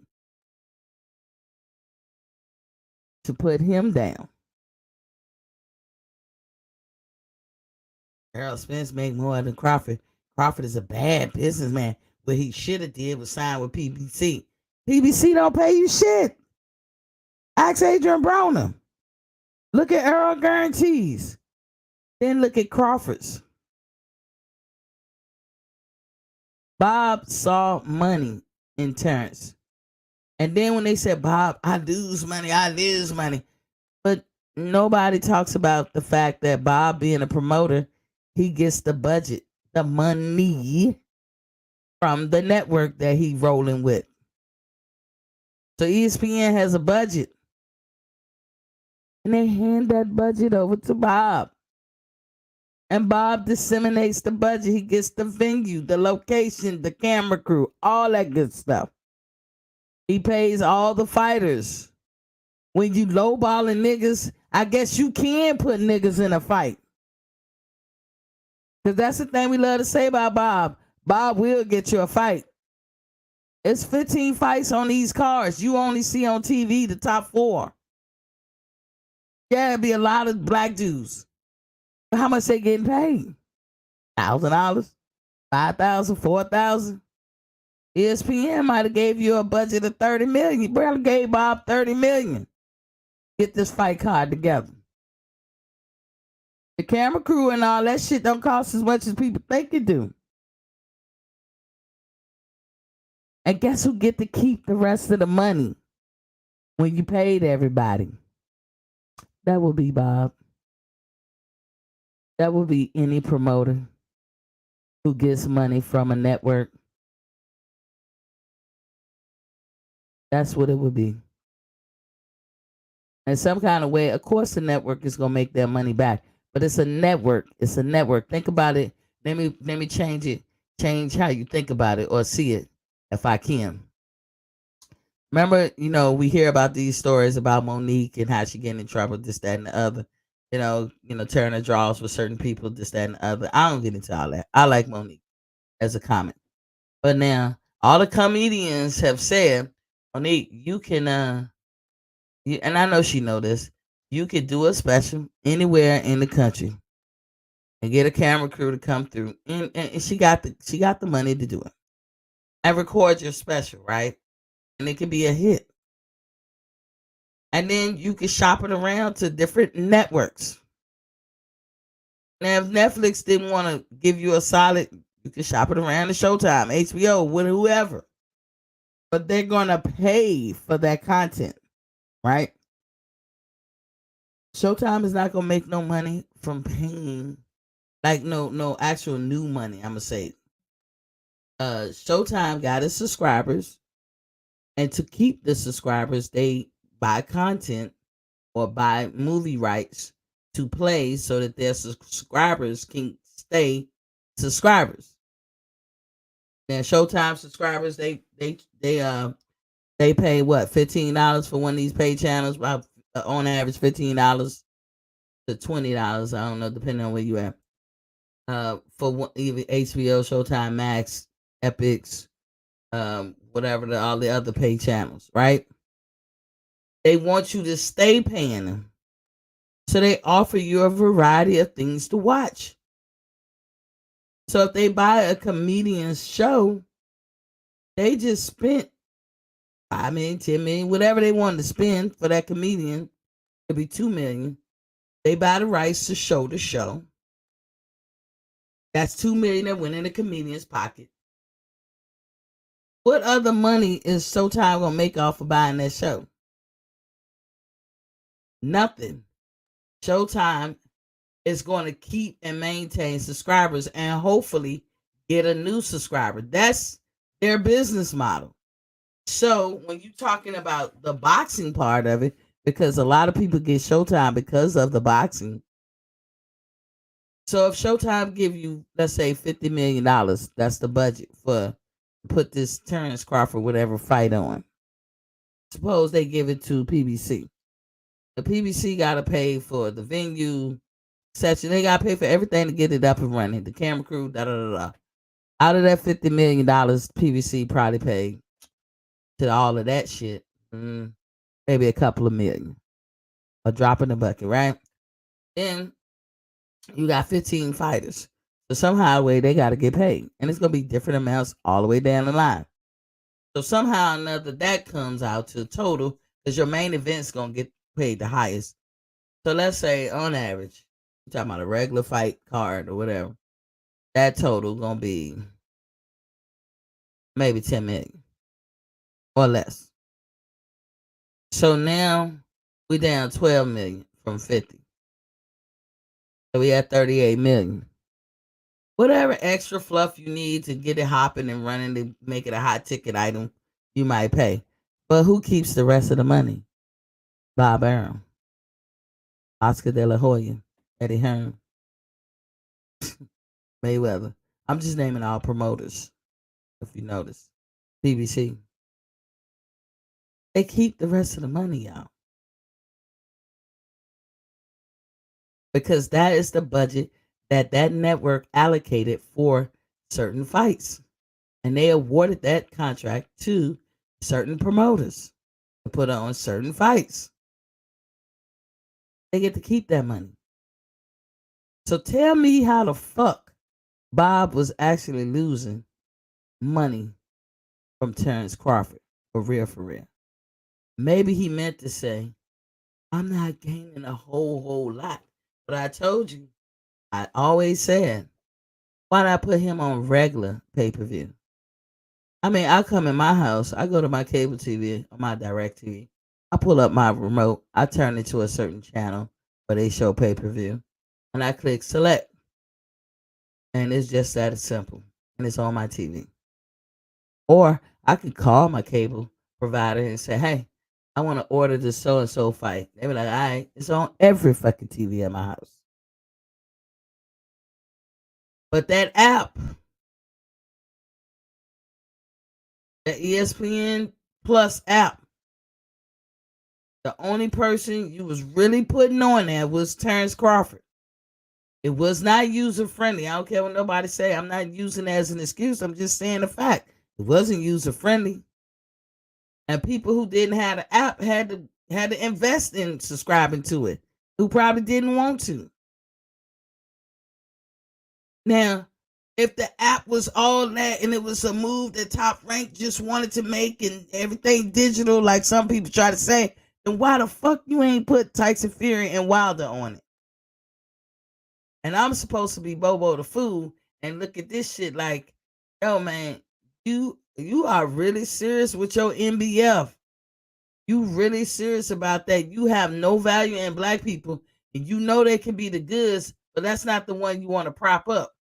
But you get them in your stable because that way you can control them. You ain't got to worry about them messing up your plans with the one you want to prop up. That's how I see it.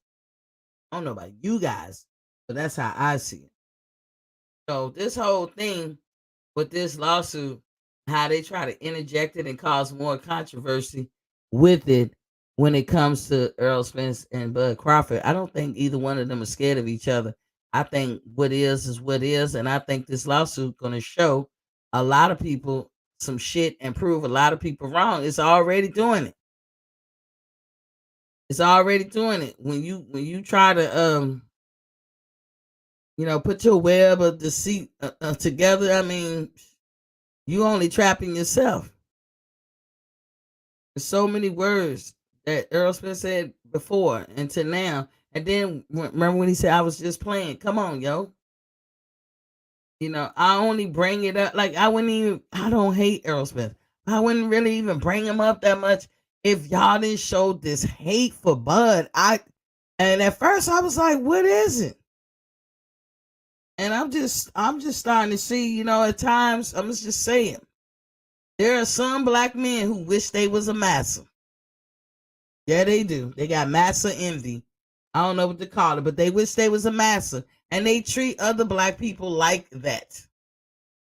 And that's the treatment that I see in Bud. Because I'm like, what can make y'all so mad? Because especially when people act like they so fucking been out of shape because he signed with Bob Arum. I'm like, why the fuck has you been out of shape? Over that? You that mad at that? Okay. I'm going to get off it because I could be here all day.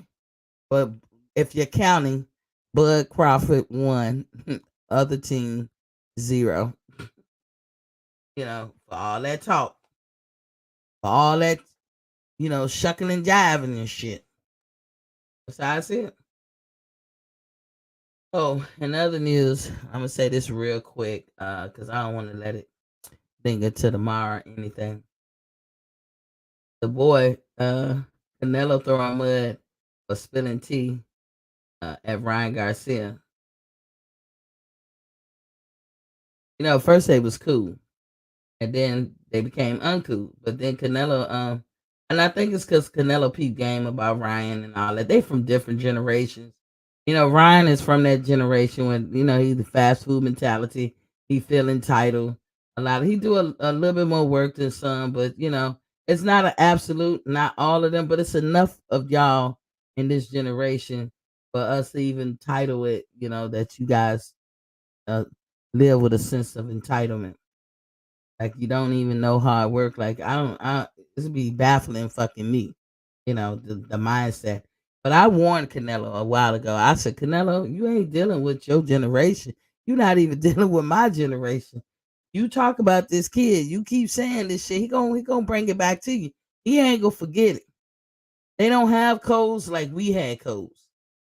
They live by a whole different credo that's unlike anything we've ever lived by or understood. Canelo, you have older brothers, so I know you understand certain things, codes, and just how to live. You talking to a fish out of water when it comes to Ryan Garcia. Then I was like, well, what's going on between the two? So whichever one said whichever first, I don't know, because Ryan, was saying that he think Triple G gonna beat Canelo this time around because this is breakout fighting that he wants.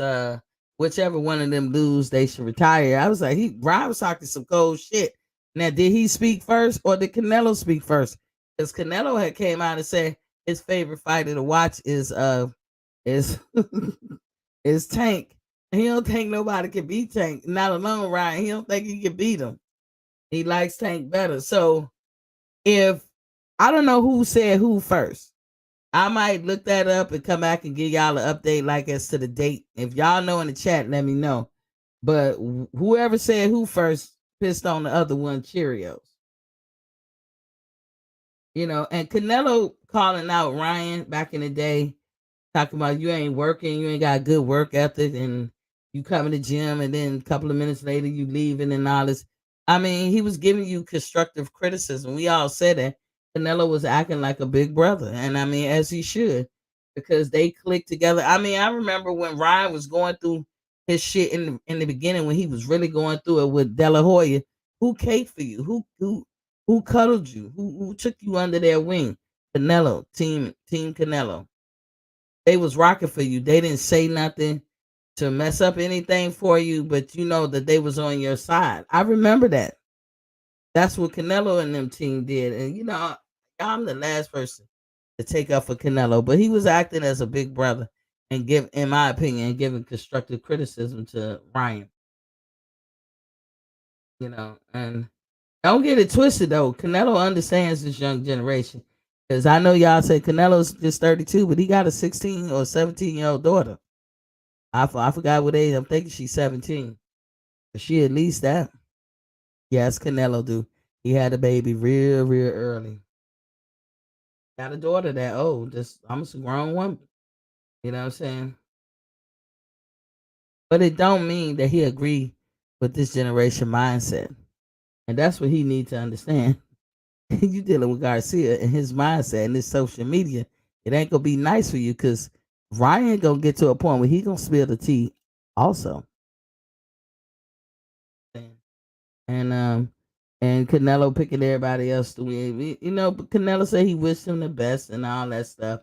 But Ryan take that shit to heart. Now let's look at the facts. Ryan joined Reynoso's camp in October 2018. And with his camp, he had 5 wins and stoppages. They even let Ryan co-feature in one of Canelo's undercards, and they gave him a lot of times. He was on some of his big undercards, like I think his undisputed undercard.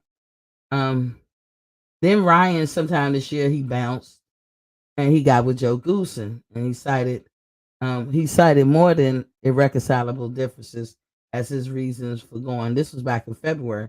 Around that time too, Frank Sanchez left.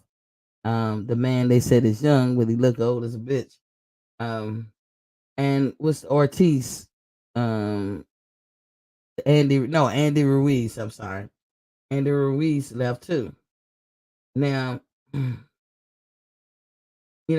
couple of months earlier, Canelo had publicly questioned Ryan's dedication and his discipline to the sport.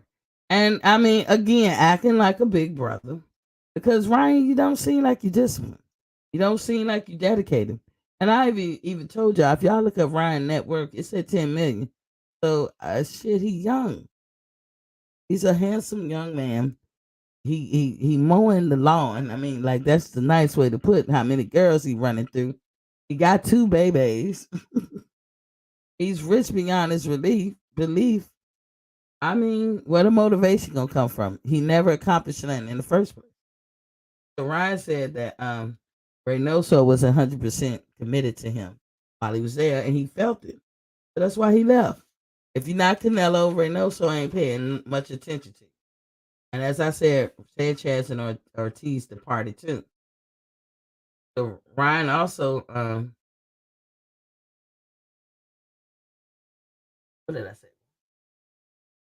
Ryan was tired of Canelo's criticism, especially because it was public. He was just tired of it. A lot of back and forth between the two. Ryan said the stuff about the non-committal that they have in that gym only to Canelo, and that's what and that can explain why he come there for 30 minutes and all this stuff. I mean, I anybody who's ever went to a hair salon or anywhere, you kind of get territorial about your time with the person that you're getting services from.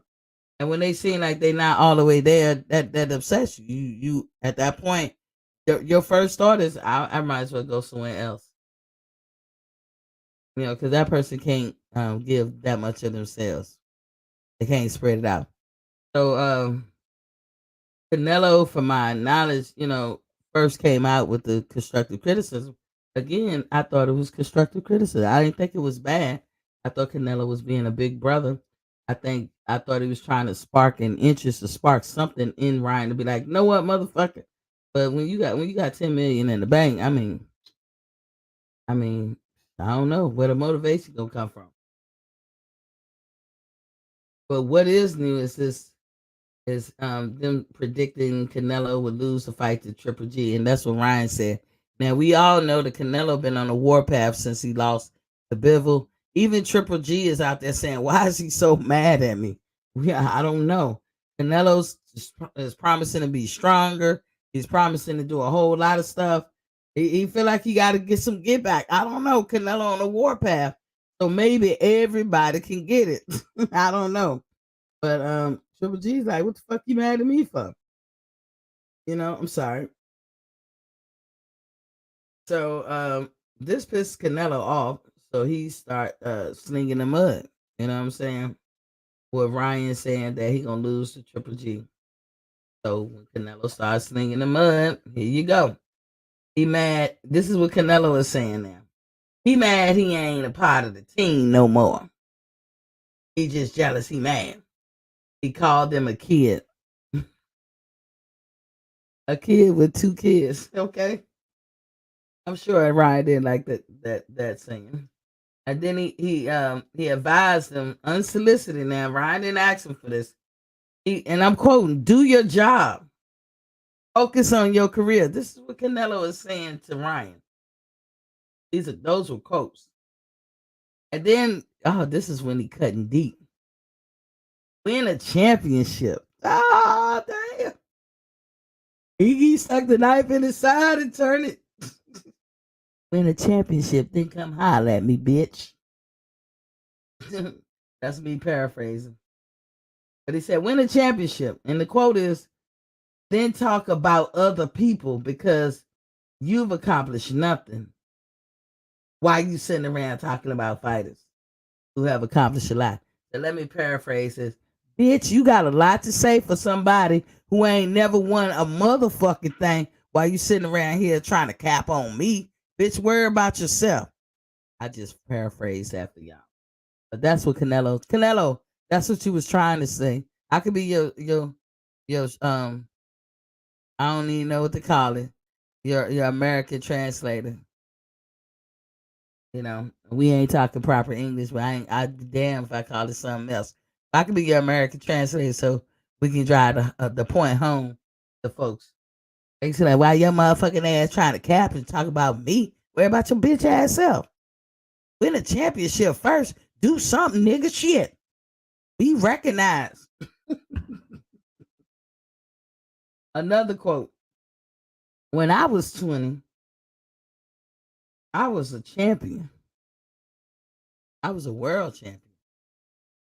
Ooh, he's sticking the knife on the other side, twisting. Nigga, at your age, I been champion. Hell, I was a champion at 20. What you like? 20, 23, 24? What you holding?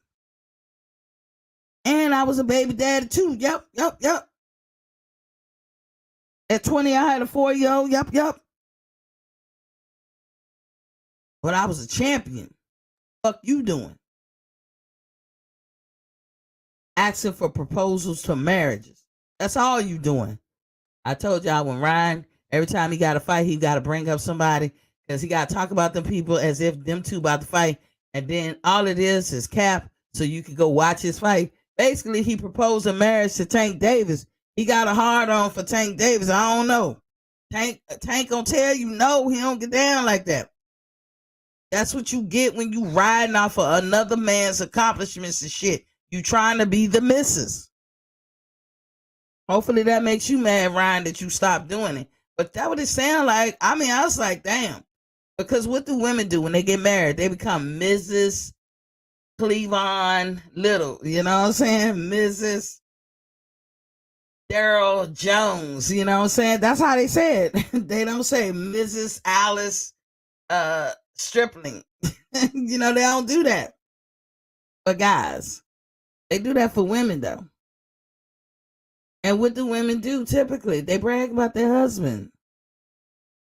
They be happy. I'm Mrs. Daryl Jones. Yes. So, because basically saying, when I say that name, you all know what time it is. Because he's all that in a bag of chips. That makes me all that in a bag of chips. That's what that means. So, Ryan, when you always bringing up these other guys, you basically propose a marriage to them, and they basically turning you down. So that's why Canelo said, "Hell, go get your championship belt."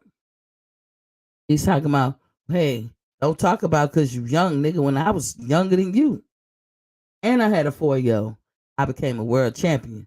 Your babies don't make you more motivated. Don't put things in perspective and make you more focused. My daughter made me. That's what Canelo's saying. And Canelo said, this is a quote, you can call out everybody and say and talk and everything, but at the end of the day, you are doing nothing.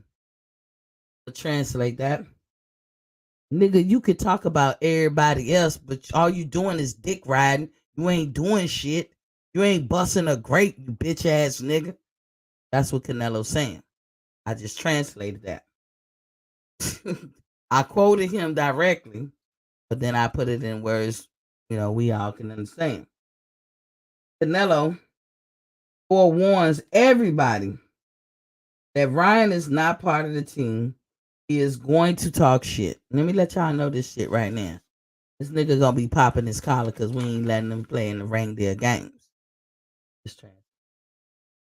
Canelo feels Ryan is ungrateful and how quickly he forgets what they did for him. He said he and Ryan's father owe Eddie Reynoso money, but Reynoso don't bring it up or talk about it because he ain't pressed for the money. Now he really making you look like a slump or a chump, Ryan, because as a man, why wouldn't you pay your debt? You're another man money, you need to pay him. Canelo recently said Tank, like I said, Tank is his favorite fighter to watch. Ryan's always claimed Tank is who he wants. That's the one, like I said, Tank, he be proposing and shit. And this is what happens when you put the cart before the horse. In other words, end of the day, this is what happens when you put the cart before the horse. And a person like Ryan Garcia, some kind of way, is a millionaire from doing what he has done. I can't think of a low grade boxing record, or not just not just talking about any fighters that he was with, like just his actions. I ain't even putting it on his opponents. His actions alone. He got to be the lowest, at the bottom of the barrel of all boxers professionally right now. He has to be. He doesn't do anything. And he runs some shit. But he got paid a lot of money. Ryan Garcia is a handsome young man. And I know to young women, he will be considered very handsome. And they want to get with him, and they going to lay down with him and open their legs and give him themselves. And right now in his life, that might be a big ticket item. I ain't knocking him. Not knocking him. But you fucking with a sport that we all know and love. You're not even taking it seriously. And when your big brother, tried to be your big brother. Nello tried to be your big brother. He sat back and was quiet a lot, but then shit, what you want him to say? I don't even like Canelo, but I think he acted as a big brother to you. But Canelo, I'm gonna tell you, back off, because you're not of this generation. Whatever he may know about you, they gonna spill that shit. You best believe the minute Ryan arrives, like if he beats, maybe him arriving may mean that to him by beating Fortuna. But don't let him start racking up some wins. Cause when he does, or he gets a championship, any private shit that y'all knew about each other, he's spilling that. It's coming, Canelo. So my advice to Canelo Alvarez, back the fuck off. I would tell you, back the fuck off. You're not dealing with somebody from your generation or even mine. You ain't dealing with no older folks. You dealing with this new generation. He gonna make you pay for that. And even if you back off now, um, it ain't gonna stop what he gonna do. But be more an adult about it. You got enough money. We shouldn't even worry about shit like this. Don't get into that back and forth. Do not. You're not gonna win. Because when he spilled the tea about you, and we gonna all be right here with cups in our hands collecting that tea. But I could say back off and don't say nothing. Y'all ain't gonna listen anyway. So anywho, that's all I had for today. I did enjoy reading that article about Bud and his game because, like I said, he sit back, he moved in stealth, he moves stealthily, if that's a word. He moves in silence, and you guys don't even recognize it. I don't know how many times you got to see it. The man, let me so I'm clear, he made all y'all motherfuckers look like food, and he didn't say one word. And I'm not trying to be mean, but look at what y'all do to him. He made and you know who all of you are. I don't even have to say no names. But if you offended, then I guess we talk about you. He made all of y'all look like a fool without even saying a fucking word. Because there's so much going to be gleaned from this damn trial. It ain't even funny. It's already nuggets dropping. But yet, this is one time, yet again, that he was right and y'all was wrong. So when y'all hear them say he asked for 20 million, you gotta ask, is this shit legitimate? You gotta ask, why would this man? I can't show no more than what I show how friendly this podcast is to Terrence Crawford. It's Terrence Crawford friendly over here, all the way. I ain't gonna never lie for him, nor would he ever ask me to. But it's Terrence Crawford friendly over here. But he don't come over here. You think I get in my feelings about that? No. Only feeling I can have is I sure wish he would. I sure wish he would give me an interview. But if he don't, I'm okay. I'm not looking at him differently or changing my view on how he is and what he is. No, he don't have to. Who am I? He doesn't have to. That's how I look at it. But a lot of people look at it like he owed him something. He don't owe none of us anything. And if that's your reasoning for being mad at him, golly, that's crazy. But all them narratives you try to push, even the people who should know better, I'm talking about people who really do got ties into boxing and like old media type stuff. They be sitting out here saying this racial bias thing is not gonna work. Like the guy was on my show the other day named Jerry. He kept saying, "Oh, it's racial bias." Like, why we even talk about that? We all saw the paperwork. It didn't say that. Yeah, but blah blah blah blah blah. And I'm gonna tell you right now, racial bias in this court case is gonna be a tantamount to when they discussing character or trying to find motive. And that's when it's gonna play a part. Because that will be the motive. That will show the character of Bob Arum, who has a problem apparently with black fighters. Again, he's not a card carrying member. I could sit down and break bread with Bob Arum. I could break bread with Earl Spence. I don't hate nobody. I know I don't hate nobody, and I'm not gonna dignify any time on here devoted to like straight up lies. We can all be wrong. I could be wrong. I'll accept that. If I'm wrong, I'm wrong. I'll come back and say I was wrong. I can accept that. When I'm guessing, I'll say, I'm guessing, I believe, I speculate. I'm woman enough to say that. That means I don't know. That means I'm guessing based on the facts that I do know. That ain't 100%. But now court documents, I got thing to say to that. Documentation beats conversation. You want to know the truth? Go look it up. It's public record. Anybody who lie about it, you have to ask yourself, why? What is your purpose? And then anybody you know don't like Bud and talk bad about Bud, you have to ask yourself, how do they know this? They did not hear this from Bud. So how is it a fact if Bud didn't tell you? I'm telling you, I met him twice. He's fan friendly. And I promise you, I don't have no beeline to him or Bernie the boxer. And I'm okay with that. I ain't supposed to. If Bud decides that he wants to do me a solid and come on to my show, which I certainly will be welcoming and love to have him here, so be it. But if he don't, that does not move the needle. And what I think about this man and how I see him as a fighter. This is a decent fucking man. And anything to say otherwise is just crazy to me.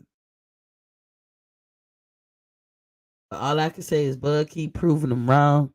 Keep moving like you're moving. I totally understand as a federal, as a federal, as a fellow Libra. I totally understand how you see things and how you're moving, and I totally understand that that would be difficult for others to see and understand because we are who we are. We're kind of different in our perspective, and sometimes it's hard to adjust to two Libras. I get that. I get that. We're not perfect, but you're not gonna treat us unfair. And the person who do, whew, I feel sorry for you. I can only tell you that. You can believe it or you don't believe it. But I know Bud got plans. And he ain't telling nobody. But one by one, I love it when y'all eyes fall flat on their face. Y'all embellishments fall flat on your face. Because if you go forward now and act like I didn't show you what I showed you, or you act like you can't pull up what I pulled up, or you don't see public record, then you're biased. There's something wrong with you. Something fucking wrong with you. Put the oil down. That's all I can say. But thank y'all for joining me. Remember, when you know better, you do better. Till tomorrow. Don't forget to hit the like, share, and subscribe button. If you already subscribed, as I always say, you locked in. But hit the like button when you step into my square circle. And if you watch me on replay, leave a message. Like when you watching the YouTube, y'all leave a message or whatever. I'm still BT, but I'm fair and open minded. I do listen. If y'all can present something that's logical, I don't follow idiocy. I don't follow illogical people. That's what I don't do. So, if you're talking crazy like that guy that was talking yesterday, trying to be all over the place, he was an idiot and he was scared because he ran up out of him. Anywho, when you know better, you do better. Peace.